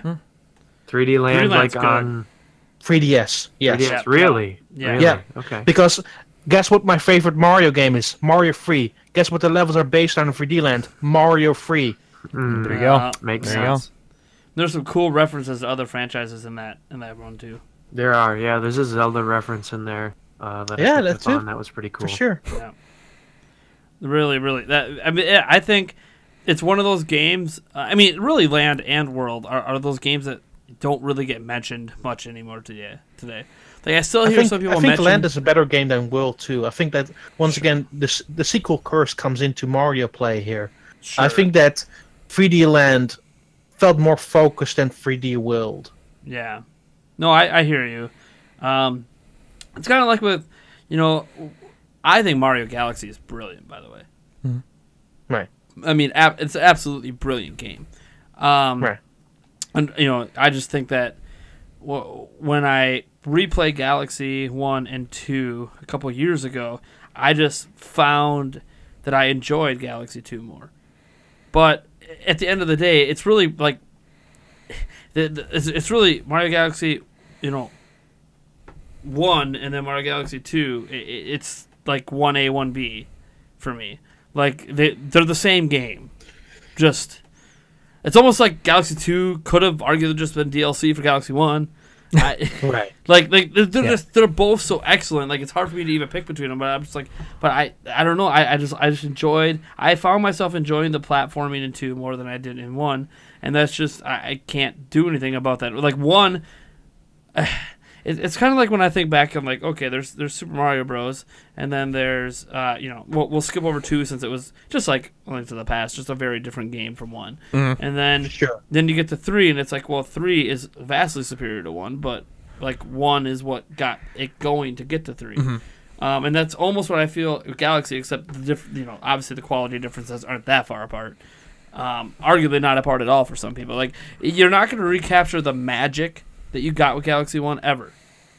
Like Galaxy 3 can come, Galaxy 4, like yeah, you might feel nostalgic, but you feel nostalgic because Galaxy 1 was that like shocking. Yeah, that's why I would never prefer Galaxy 2 over Galaxy 1, because Galaxy 1 feels more special. Yeah. Oh, and that's why like some people, we were talking earlier about N64 stuff. Like people will go back to N64 and be like, well, nothing could top Ocarina of Time for me because it feels so special. And I'm like, I understand that feeling, but like that's never been. That's the weird thing for me is I've always been able to look past like that initial feeling of wonder, which I get that in a lot of games. I got that in Breath of the Wild. I've gotten that in a lot of games. But like as I play more and more games, and as I get older, and I'm in my 30s now, and it's one of those things where okay, now setting aside the immediate wonder of that first experience, does that game hold up in comparison to this other game? And it might hold up, but it might not be as good. Like Ocarina of Time to me blew my mind when I was younger. But then I played more Zelda games and more Zelda games and more Zelda games. And as that happened, I started realizing, well, you know what? Yeah, it's a good game, but I like all these other Zelda games except more. Twilight Princess. Twilight Princess is not a great 3D Zelda game. I'm not going to get into that debate. Hey. I mean, Twilight Princess isn't like in my top 5 anyways, but I do have it ahead of Ocarina of Time. But that's someday we will have the Zelda conversation about why Ocarina of Time is so low on my list. Make that happen. Ocarina of Time is way low on my Zelda list. Not because I hate, it's a great game. Love it. That's interesting that Ocarina of Time is low for you. It's not on my top 5 either. I have a really weird taste. Not even in my top 10. Mario and when it comes to the traditional Nintendo franchise like Mario and Zelda, I have a really weird taste, and I immediately admit that. Oh yeah, I have a very weird taste. My top with 5 Zelda game list is weird. Really weird. If you ask me my top 3 favorite Nintendo franchises, those are Fire Emblem, Pokemon, and Animal Crossing. Sure. Great games, great franchises. Yeah. Definitely. I mean, can't go wrong with those. Let me see. So you went XCOM over there, Eric, Oh yeah. which I guess makes sense. I know how much you like XCOM. Plus, on top of that, Mario plus Rabbids Kingdom Battle was like perfect for you because you like Mario, you love the Rabbids. Oh, I love the XCOM, Rabbids. Yeah. really clicked for you there. Man, I'm. Part of me wants to Wave Racer. What? No. Part of me wants to cop out and just talk about the next Zelda game and my desires for that. But I feel like I could go on and on for an hour about my desires for the next Zelda game. Sure. So I don't want to do that. That feels like an entire podcast. I could literally have a whole podcast just about. Let's talk about that might actually be an idea too. Like maybe once a month having let's talk about the future of this, and that's just the whole podcast. That's actually something I've been meaning to do for a while because I had the Zelda Inquiries podcast for a while, but I'm like, but that's just Zelda. What if I want to have let's talk about the future of Mario? Let's talk about the future. Right. Let's pick one IP and make it the whole podcast, and then try to get guests that absolutely love those IPs because we know some that love Pokemon, love Smash, love Animal Crossing. We did have a Smash cast and blah blah blah. We did have a Smash cast, yes. I should do more stuff like that. I think. Remind me to try to throw that in the rotation once in a while. If we can find guests for specifically, you know what? Let's just build a whole podcast around the future of these franchises, and always start with the history. Mm-hmm. Got to look at where you've been to figure out where you're going to go. Right. Sure. So another part of me wants to say Madden, just because I'm going to keep begging for Madden because I've been wanting a Madden on a Nintendo platform that isn't like a watered down port or some new fangled Wii Play idea forever. And we still haven't got it. I thought we were going to get it on Wii U, and then no, it was just the prior year's version reskinned. Which a lot of people argue that's what it is every year, but actually that sucked because that was the year they switched to the physics-based engine, and here you have a non-physics-based game going up against the physics-based engine on other platforms that the Wii U is powerful enough to do. They just didn't do it. There's a lot of things there too. EA was already not happy with Nintendo at the time, and we won't go too deep into that, but so I really want to cop out and say that and then talk about all the things I want in that because I could also talk about that for an hour because that's how much I like sports games. I think instead I'm going to go with one that I don't have a lot of demands for. It's just something I want to see on Switch, and it's very simple what they could do to make it appeal to me. I almost said Pokemon for a second, but that's not... Let's not go there. We've been down this road. We know that that's not simple for me. The Pokemon discussion, I'm making that appeal to me is not very simple. Yeah. I'm not even sure what. I'm not even sure what would make it appeal to me. So I'm gonna go with a franchise we just haven't seen in a while, and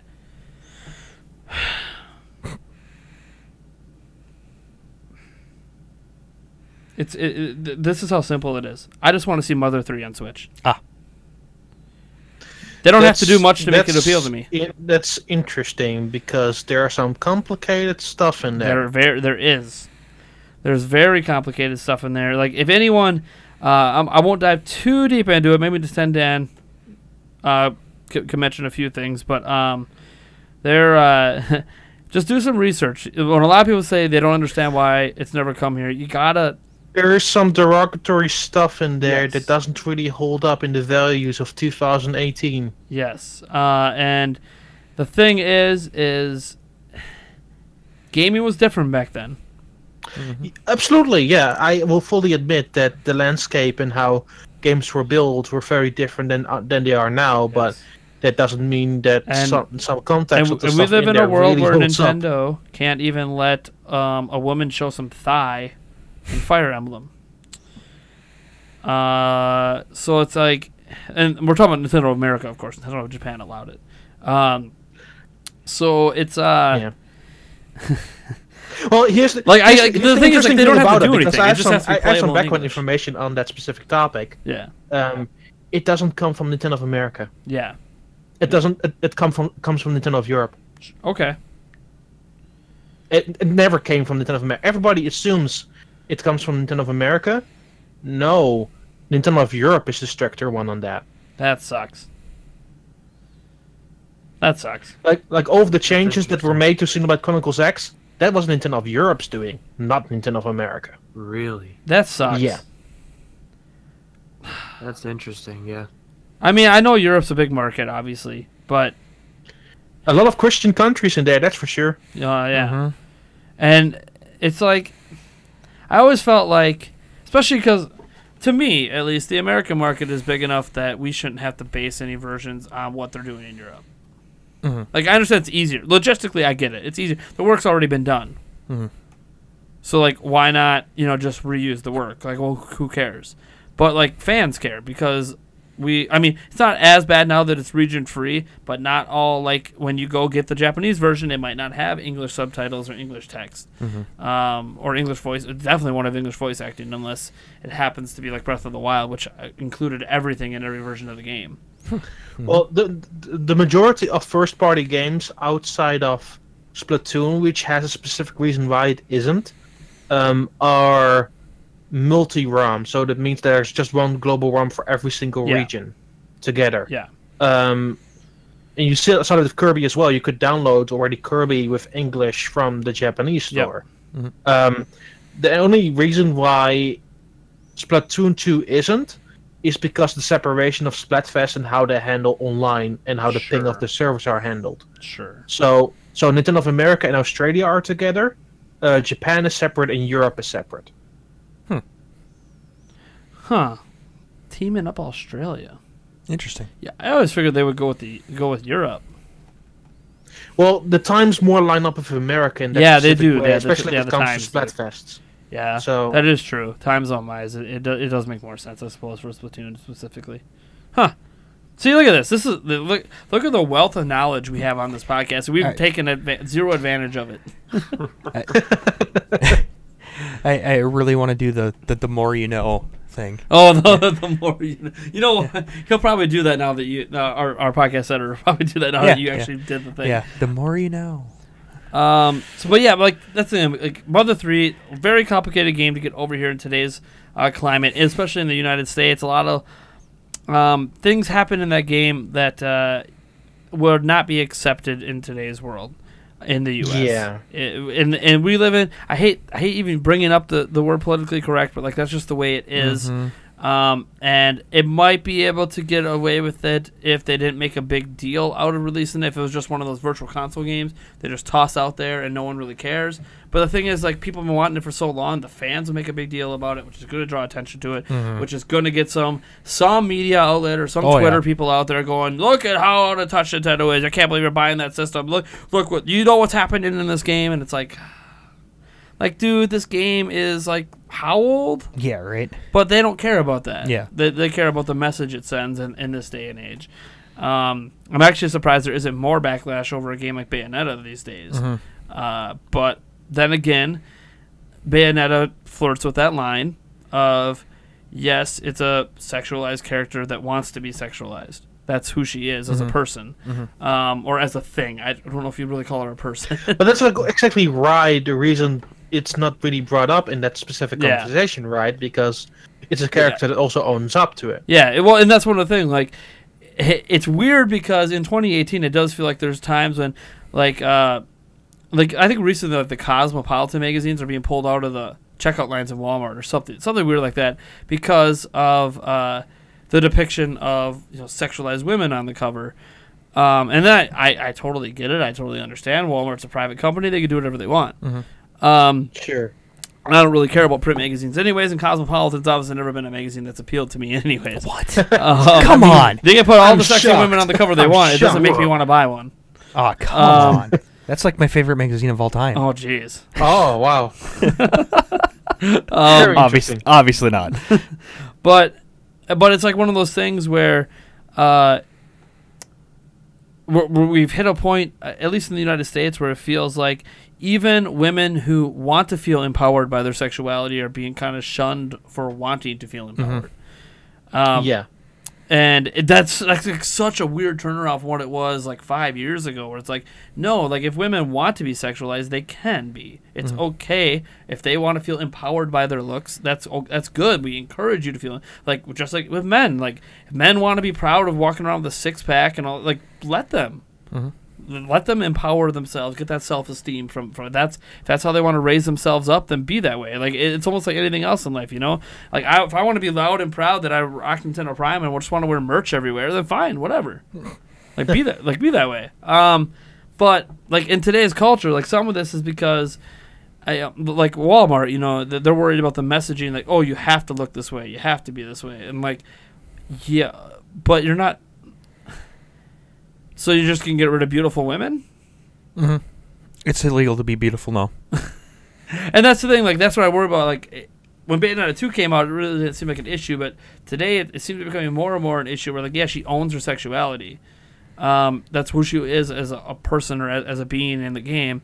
And, like, I almost wonder if the reception of Bayonetta 3 is going to be a bit more, is that okay in today's world? Because I've already seen conversations come up about it. And I'm like, why? Because we have nothing else better to talk about. Why? Like, there are so many issues in the world we should be focusing on. Like, let people be who they want to be. Like, there are legit games that have issues with the way they depict women. But Bayonetta's not one of them. You should be allowed to feel sexy.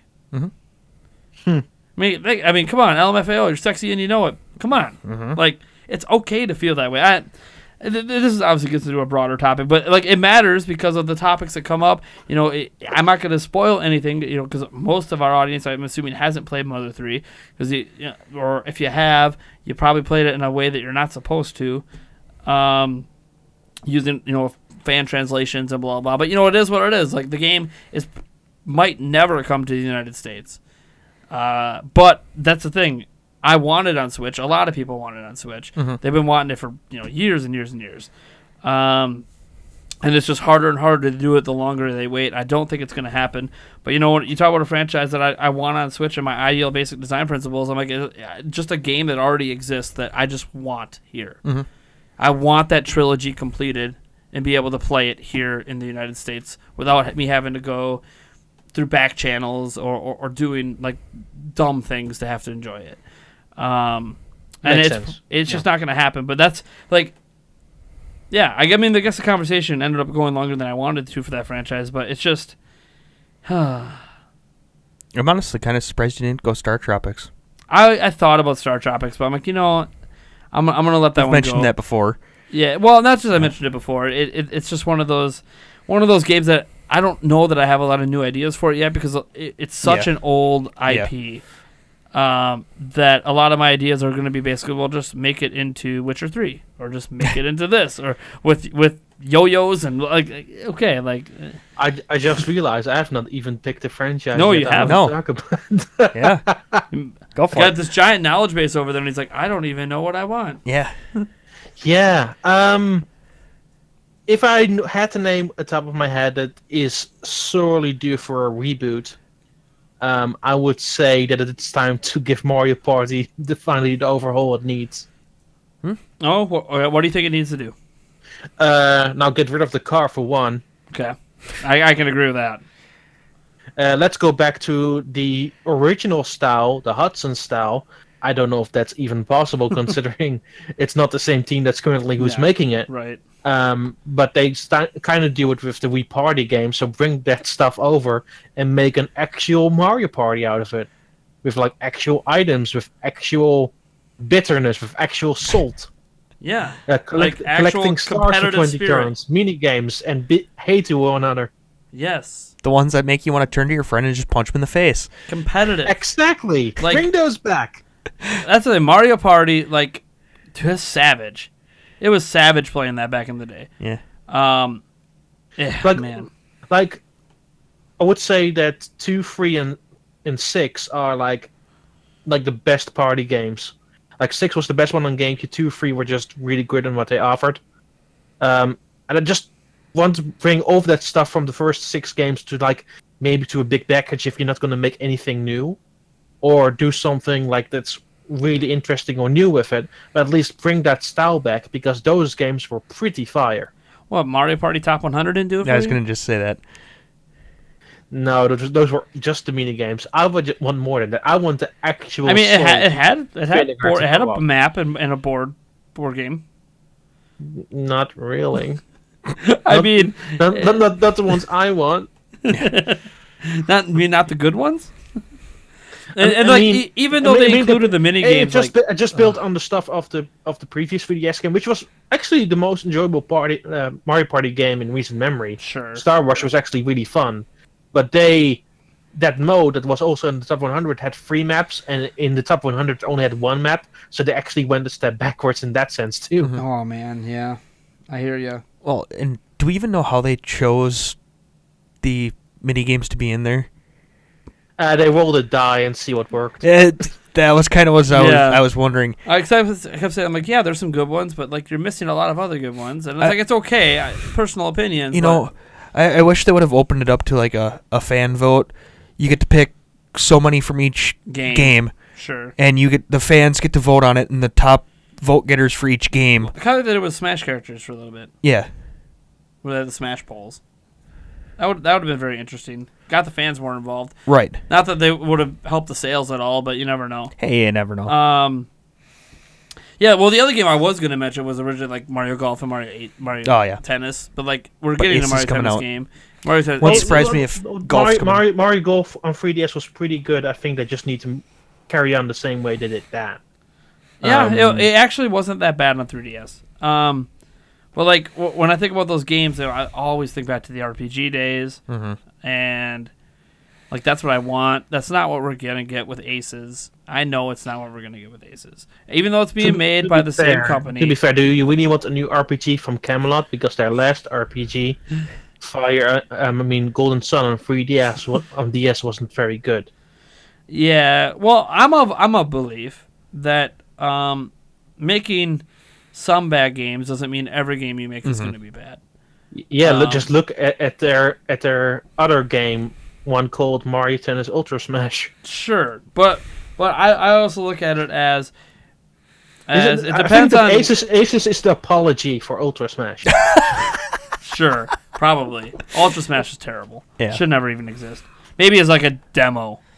A downloadable demo. For Like this we're free sorry. game. Here is a story mode. You wanted that, right? Here are all the characters you wanted. You wanted those, right? Here are actually new costumes. And not the Here's a basic game that we outfits. actually spent more than a week making. That's a little unfair to game development, but Yeah, right, it's right. what it felt like. I'm man. pretty sure they just made it in 4 months. I'm pretty sure Yeah. about that, honestly. Here's a But- game Because that we if just you did- look, like I don't want to do an in-depth breakdown of everything that's wrong with Ultra Smash, but all of the renders that are in the menu all came from old Mario games. Sure they did. Yeah. Yep. I was gonna say, here's a game that we didn't just take old assets and reuse them.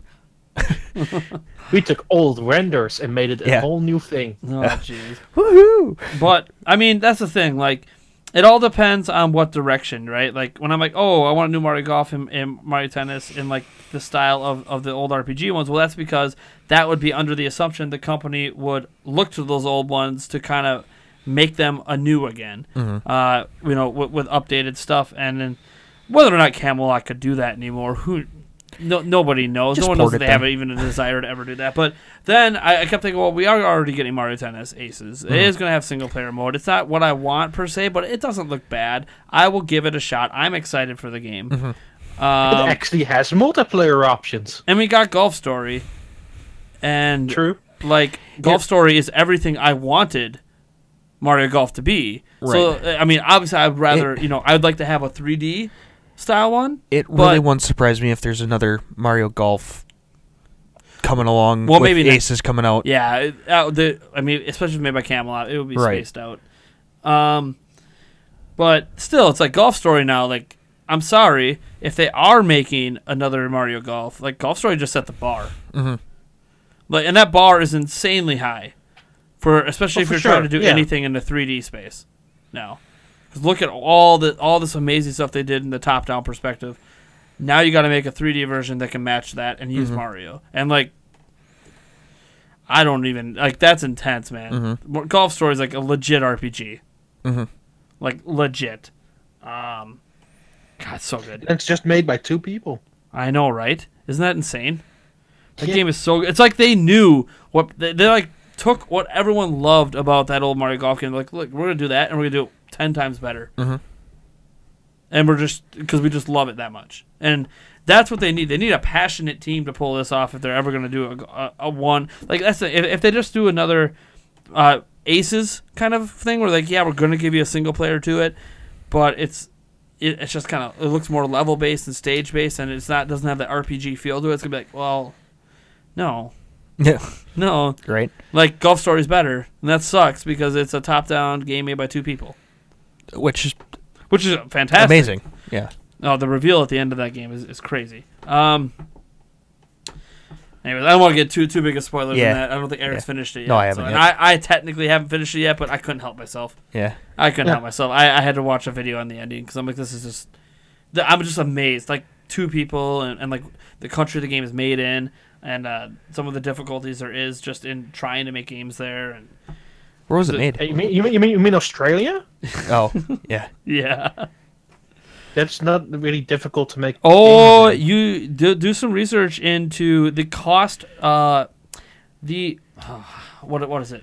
I mean, it surely has to do with cost, but it's not difficult to make games in the country like that. Well, no. Yeah, I don't mean like, oh, you can't get a game studio there, like, blah, blah. Like, no. But in terms of a team of 2 people making a game in Australia is very, very, very, very expensive because of all of the taxes put behind companies that try to make games in Australia. Because the government doesn't like video games. So they want to make as much money as possible off of people who try to make games in Australia.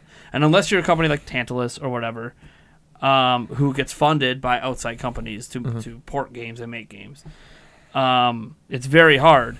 And obviously, we don't know any of the backroom deals that they have with Golf Story. It's Switch exclusive. How much money was maybe tossed away from Nintendo to allow it to happen? How much wasn't? How much did they have done before they even approached Nintendo? Well, it was originally supposed to be a Wii U game. Yeah. Yep. I know that. Yep. And it was pretty early in development back then, so basically the whole development was done during the transition from Wii U to Switch. Yep. So that's the thing. Like, I'm not talking about my respect for them in terms of like, oh my god, like this isn't like the studio behind the Witcher series. If you watch that No Clip documentary on them, like they went through some massive struggles to do anything in their country. To become a serious, legit developer in that country when that just wasn't a thing that happened in that country. Sure. So it's not like the same struggle that they went through, but it's still like a struggle because a lot of indie studios don't make it in Australia. It just doesn't happen. They get one game out and then they're like done. They get shut down because they just don't make enough money. Right. Or they end up having to leave the country if they want to keep doing what they're doing because it's just... And the thing is, like, if you live in Australia, you already know because the cost is also passed on to you as a consumer. You pay a crap load to play games in Australia, which is probably why many of you that have a Switch have made a U.S. account and buy United States versions of the games for cheaper. Thank God it's region free. For people that are especially in or those you are situations. actually smart and make a Mexican account because there's the games are cheaper. That's cheaper true. for the entirety of the world. That is Yeah. very, very true. Man, a question about the Mexico, because I was actually looking into that. Yes. Because obviously I'm on a budget, so if I can squeeze some extra games in, I want to. Heh. Of course. How were you getting the eShop credit for that?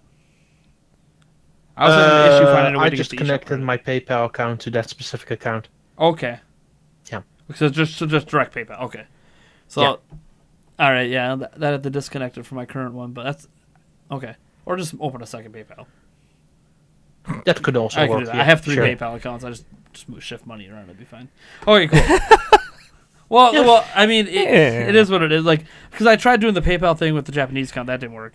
Yeah. Which I guess is understandable. Yeah. But okay, cool. I might have to try that out because hey, there's a tip, guys. If you are on a budget and you're trying to get games cheaper and you don't mind going digital, there you go. All right. I guess this last topic is just if there's anything else we feel like talking about this week before we wrap things up. Okay. Got something? Sure, I got something. So, this is an hypothetical world. Ooh. Smash Brothers has to get rid of all its main characters. Same franchises, but all its main characters. You have to choose a character that has never been in Smash Brothers before of an existing franchise. So like from Super Mario, from Donkey Kong, from The Legend of Zelda.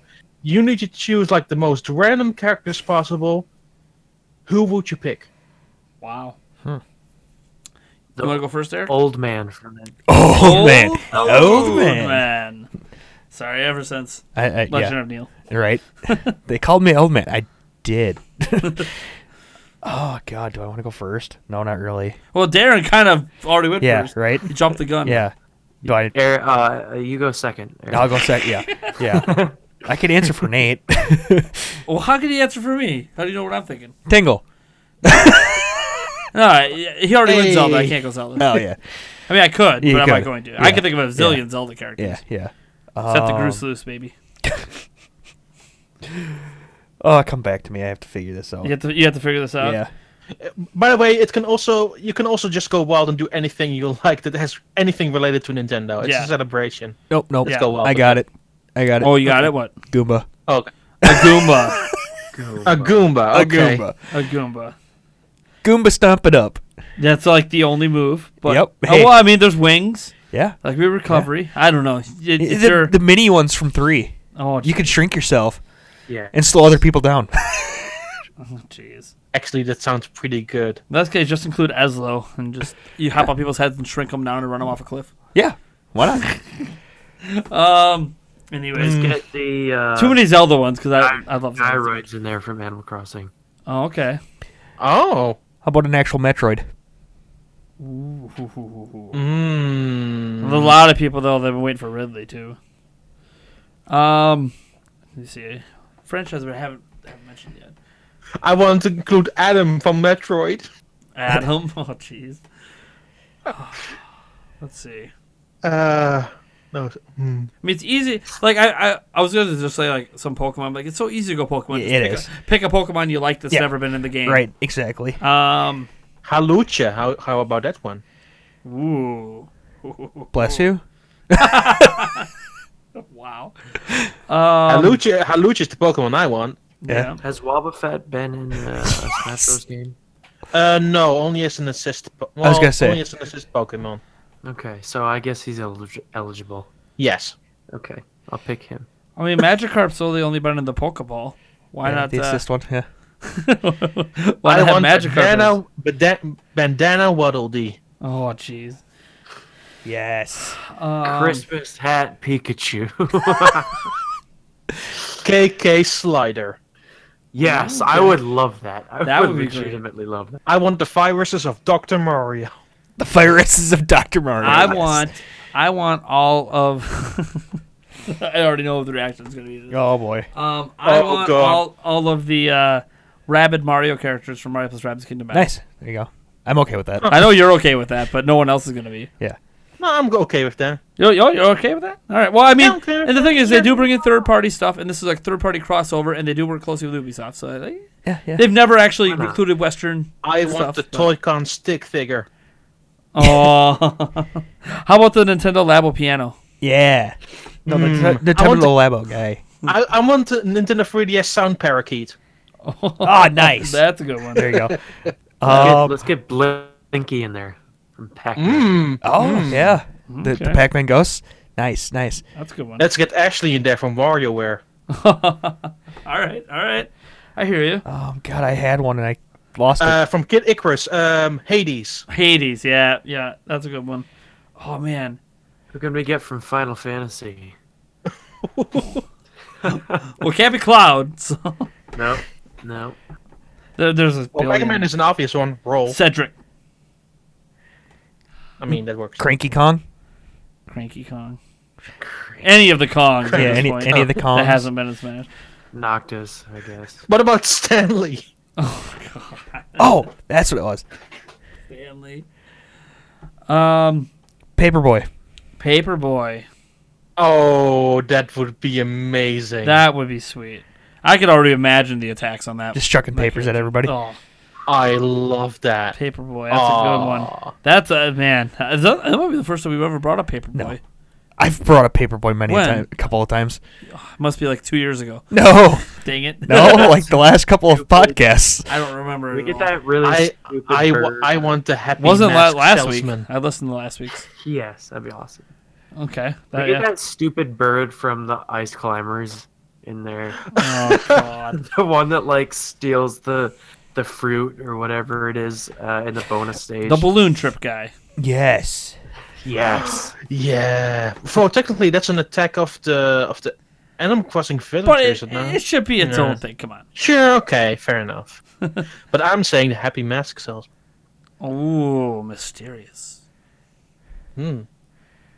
At that point, you might as well just throw Skull Kid with Majora's Mask in there. James True. Bond. James Bond. Why not? 007 up in there. Yeah. If they can have Snake, they can have 007. Let's put Slippy Toad in there. Okay. Any can have Star Snake, Fox you can have, character. Ooh. beyond Get Fox quiet. Get quiet in there. Ooh. Ooh, quiet. Okay. Ooh. Battletoads. The wrestling man from Rhythm Heaven. Oh, the Battletoads. Battletoads. Oh man, it's good. You know what? The Wrecking Crew brothers. A in big there. part of my child. Might as well just throw in all of the Teenage Mutant Ninja Turtles. Oh yeah, All four. definitely. Duh. They were video games, sure. Throw in Steve from Back in the Minecraft. day, those beat 'em up versions were awesome. Yeah. Steve from what? Minecraft. The There you go. Minecraft Steve. I want Fawful for Mario and Luigi. Yes. Ooh, Oh. that's good. Yeah. That's good. Yeah. Man. I know it's not technically video game, but it's video game related. I know I've brought it up before. Wreck-It Ralph Oh, jeez. and Fix-It Felix. Oh, jeez. Hey, why not? Oh, jeez. You're gonna wreck it. Technically, Wreck they've, It. they've been putting video games now, so Yeah. I want King Hippo. King Hippo. Hippo. Yes. King Hippo, wow. We get like the really ripped Contra dude in there. Yes. Oh, Contra dude. Yes. Just ripped. God. There's one thing I'm thinking about. We just could go on forever. This is Oh fun. yeah, this is a lot of fun actually. This is great. Why didn't we do this in Smashcast? Oh, because we were too busy with people arguing with me about the GameCube. Well, controller, that's very so- true. Because I made it silly. Well, that is very, very true as well. That is very true. That would have. Yeah. Okay. Well, that's okay. I always said there's probably going to be a second Smashcast eventually once we get some more Smash news. Yeah. You know what I thought of real quick? What? I was about to say that idiot dog from Duck Hunt, and then I remembered. Oh It's wait, in there. that's Oh wait, it's already happened. Track and field person from Track and Field. I want that devil-looking character from F-Zero. No, I don't want the track and field person. I want the running pad. Oh yeah. Yes. I want the Wii Balance Board to be a character. The Wii balance Wii board. balance board? There you go. No, it does. Oh. It's an already item. an animated character. It's in the Wii animated. Fit. Yeah, Yeah. it Why is the heck animated. not? Yeah. How about anybody from Hogan's Alley? You get some of those guys from Hogan's Alley. Hogan's Alley. Go away. Sure. There you go. Why not? Again, it's not video game related ish, Clippy from Microsoft. from Microsoft. Oh my, Clippy. Was Yeah. there like a dog too? Maybe on an Xbox. Hey, why not? I want the internet settings guy from 3DS. Oh, there it is. There it is. Can we There get it is. that T-Rex in there from the Google Chrome offline? Yes. No, the T-Rex from Mario Odyssey works there. Oh yeah, there you go. Yeah, sure. I just want.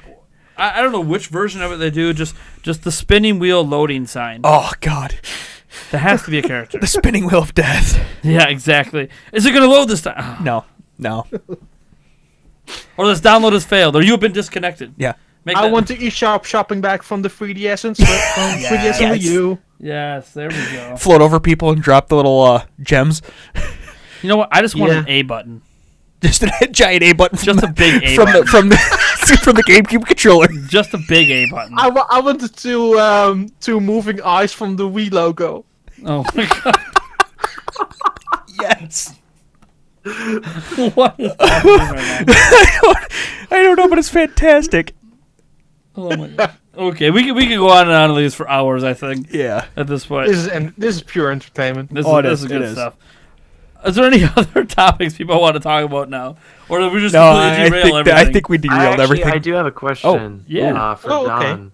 Okay. I wanted to ask if you remember because I didn't. I had to go back and look it up. But Fair before enough. tonight, I was like, haven't I been on a podcast with Don before? I feel like I remember it. And the answer is yes. Yeah. You were on the old Zelda Informer podcast when Nate was the host, but Nate took a leave of absence that week. And Wow. we recorded. It was 2016, September 2016. See, we and- could have met years ago. Yeah. Yeah, the headline was, "Does Breath of the Wild mark the end of linear Zelda games?" Oh, yeah, I remember listening to that one. That's crazy. Yeah. So there's a little throwback for you. Wow. So look at that. I was a host, and even then, Yeah. didn't matter. I don't. I'm trying to remember why I had to leave my absence that week because I didn't miss very many of those ones back then. Yeah. I can't remember. Maybe there was something with my kids being sick or something. I don't know. Happens. It happens. I haven't missed any Nintendo Prime one yet. Mm-hmm. That's because the only time that I would have missed one, we skipped the whole week. Yeah. Right. I left also an obvious one out of our crazy Smash characters discussion. jeez. Here it is. The rabbit from Nintendo Batch Arcade. Oh, Nice. Dun, dun, dun, dun. yes. Still have that music stuck in my head every once in a while. I am exactly the same. I mean, it makes no sense, but might as well just throw Mike Tyson in there. Oh yeah. From Mike Yeah, Tyson. sure, yeah. Nice. Why the heck not? We throw out King Hippo. Yeah, I mean, King Higgins. Why not? I'm just sorry. Whenever I see Mike Tyson appear in like any sort of TV role at this point, I just laugh. As long as one of his moves isn't biting an ear off. Oh, jeez. No, that's clearly. Good his lord. Oh, that's his ultimate Final Smash. That's Yeah. his Final Smash. Bites your ear off. Got it. Are you sure he's not going to stick his pet tiger on you? I want the 7 stars from Paper Mario in there. Oh my god. Can we get the actual 1,000-year door? The in door. game? Look at Bowser's intestinal tract as a character. Jesus.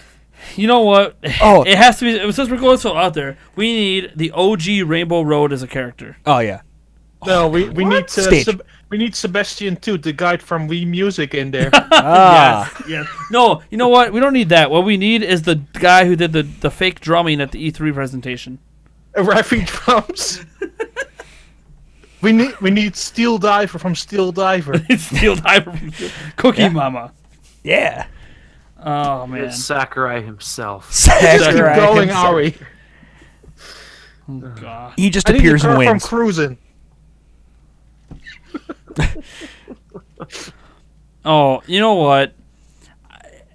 I mean, you mentioned Sakurai. I want a playable Reggie Fils-Aimé, but every time you hit an attack button, doesn't matter what it is, he just pops out one of the memes. My body is ready. What's wrong with you? Oh, just keep it going. God. Oh man. Starts tapping his watch. yeah. Just a No, that's his idle animation. yeah. How about just a Smash game of straight Nintendo employees? Bill Training in there. Man, that would Bill be Training that. will be You know, OP. the thing is, I would play that. I know. Only like hardcore Nintendo fans would want to play that, but I would be all up on that. Yeah. Come on, so Sakurai someone out there OP. make like a PC version that's completely off the books and just make it happen. Yeah. Reggie OP, please nerf. Oh man, so good, so good. I think that's gonna do it for this week's episode of the Nintendo Prime Podcast. As I said, this is a never-ending topic. Yeah. This is like 4 hours on its own. Yeah. Right. I want to thank Nintendo from coming on. It's probably normal for him. He's on everywhere. Yeah, basically. But it's been fun. It's been great. I guarantee that we'll be inviting you on future episodes. Don't know when. Anytime. Whenever I page Darren, I can say, hey, we need a guest. Yeah. Yeah, I'm much. the designated. Oh crap, we need a guest. Well, the thing is, we don't. Who you got? Technically, you asked me if we needed a guest. Yeah, I did. 'Cause- I was. I When wanted to now that do we're a at little the work. at the podcast of 3 people, we don't So necessarily need a guest. what you're saying is that Darren is the designated driver of this podcast. Yes. Ooh. Designated driver. Yeah. Ooh. Ooh. Well, we do get drunk in live streams, so. Yeah, our nighttime live streams all involve booze, so it just is what it is. It's our thing. So I guess a designated driver would work. Yeah, that's true. Basically. That is true. Darren, why are you not over here when I live stream? I need you to walk me back upstairs to get me to bed when it's all over. Oh, it'll happen. It'll happen one day. Because, man, dude, some of the live streams get crazy. I don't know how many of you listeners watch our live streams, but every Monday, Wednesday, and Friday, those are the crazy streams, man. From like 8, 9 p.m. up until midnight, it just gets nuts. Mm-hmm. Because every super chat and every donation leads to doing shots, and people just go nuts. And I don't know how my liver hasn't exploded at this point. But it's a good time. It's always a good it already time. has, and you don't know it just Yeah, yet. that's No, definitely it has. possible. I'm dead tomorrow. You guys know what happened. Yep. This podcast fair enough. is the last podcast there will ever be. If Eric, if I'm dead tomorrow, make sure Martin gets this stuff and get the podcast out. You're the only one who has That'll be the access to first anything. thing he does. Yeah. Yep. Oh, Yep. He jeez. just sees you laying dead on the floor. Is like, oh, gotta get that stuff to Martin. Yeah. God dang it, He's like, Nate. Nate just died. Well, you know what? He said the podcast takes priority. Yep. Gotta get it out. All right, that's gonna do it. Thank you, Nintendan. Thank you. So see there, I just screwed up. Yep. Nintendan, not Nintendan. Yep. That's because I've been pronouncing it in my head as Nintendan for like 6 years, and I kept saying, "There's no way. There's 2 N's. No. No, it's 2 A's. Is it 2 A's? Yeah, No, it's 2 N's. 2 A's. No, it's 2 Oh, A's. I wrote You- down you 2 wrote it N's, down 2 wrong. A's. I don't know. See, this is what happens. I'm a terrible scripter. Thank you, obviously, Darren, who came through as being back, and hopefully we'll be have his face appear one day. There will be a face reveal. The ultimate There Darren will face reveal. be a Darren face reveal, hopefully by the end of this year. That Ah, will be- yeah. 1 million subs, Darren will do a face reveal. Yes. I obviously Eric for just being him and making time for this every single week, despite the fact that he also has 2 jobs himself.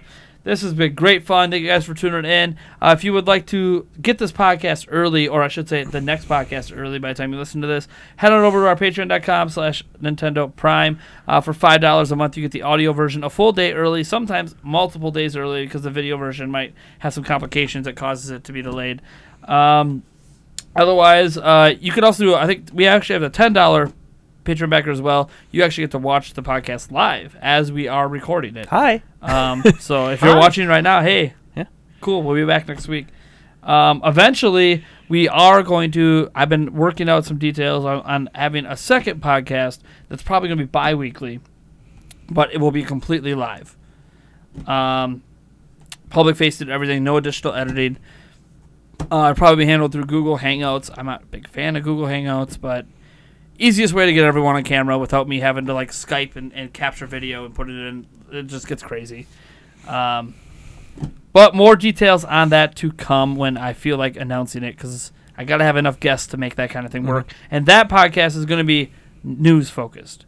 So for those who love the news coverage we do, that podcast will always just be about the news. And then obviously any questions people have at the end. Followings. Cool. What? Followings. Oh yeah, hey, we do things. You should follow us. Nintendon, where could they follow you at? You can follow me at Nintendon on Twitter, which is NANTNDAAN. You go to any random Nintendo fan website, and there you go. Yeah, that's the meme. Basically. That's the meme now. But you can find the stuff that I actually do, like links to that, on my Twitter page. So Yeah. don't worry about that. Don't worry about the places he works at. Just go to Twitter. Usually, my Twitter page is the hub of everything I do. I don't tweet as much, but hey, you can find links to everything I do. Yeah, right that there, is true. so. That's the thing. Like our Twitter at Ninty Prime, we everything we do is there. Like I always say, like, oh, like, subscribe, hit that bell icon. But like even on YouTube, that doesn't guarantee crap anymore. Well, especially after the reveals of the YouTube the last couple of weeks. So Yeah, it's like just that go just to gives you a social higher media. chance. Social media is the place to go, really. Yeah, it just gives you a higher chance. And I'd say, oh, go follow us on Facebook, but Facebook has the exact same issue. So Right. compounding YouTube and Facebook's issue together makes it doubly worse to follow us on Facebook to get this stuff. We do post everything on Facebook, but Twitter right now is so far the only way you can guarantee that it'll at least appear in your feed.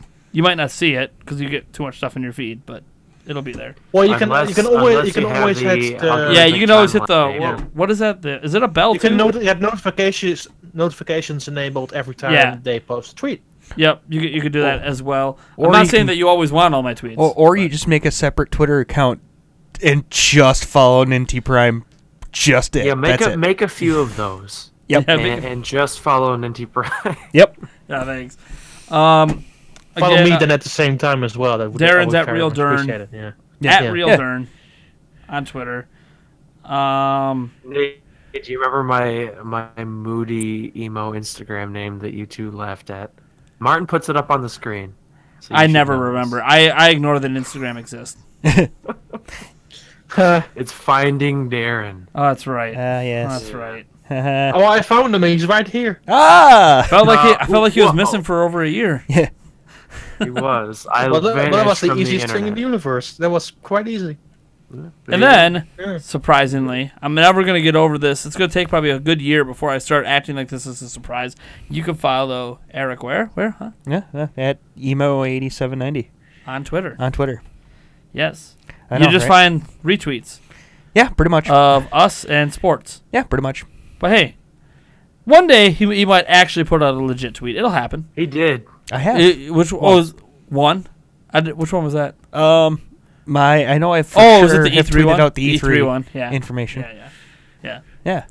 So yeah, we're going to E3, but you guys already know that. If you don't, hey, we're going to E3. Yeah. All right. I'm still considering E3. Well, if you go, let me know. Maybe we meet up and do Yeah. something because we do have we'll be recording a podcast, of course, there, and we're hoping All right. that we can have everyone in person instead of just Well, over the internet. But we'll see how that. yeah, come on, works. Dern. Yeah, come on, Darren.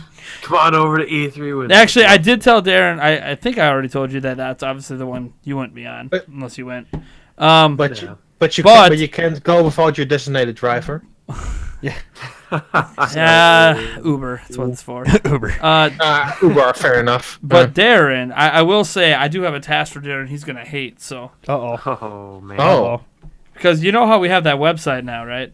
TenderPrime.net. Oh yeah, we have. Yep. Mm-hmm. I can't really be posting at it while I'm on the show floor, can I? Ooh, no, you So can't. how much would you like to solo cover E3? Gee, well. Well, hold on. You would not solo cover because since we had to buy gamer passes to go this year, we can't. The first day when Nintendo does their presentation, we can't even be on the show floor till 2 p.m. So, like the actual presentation, I will be able to help cover. Well, But everything I else, mean- all the Nintendo Treehouse, I can't do any of that. I handled Zelda Informer's E3 2016 coverage, which was basically nothing but Zelda, but I had a full team. staff of writers, Exactly. and that made me want to pull my hair out. Yeah. So I will gladly accept doing it solo for the entire. You know what's nice about the solo? Like it's all on you. Like you don't have to worry about anybody else. Yeah. This is true. Again, I mean, we'll talk about more details as we get closer to it. Obviously, I'm not going to just leave it completely hanging dry. I'll check in with you and help out at end of days and stuff. But when I'm waiting 17 years on In my line. hotel Wi-Fi to Yeah. upload a video.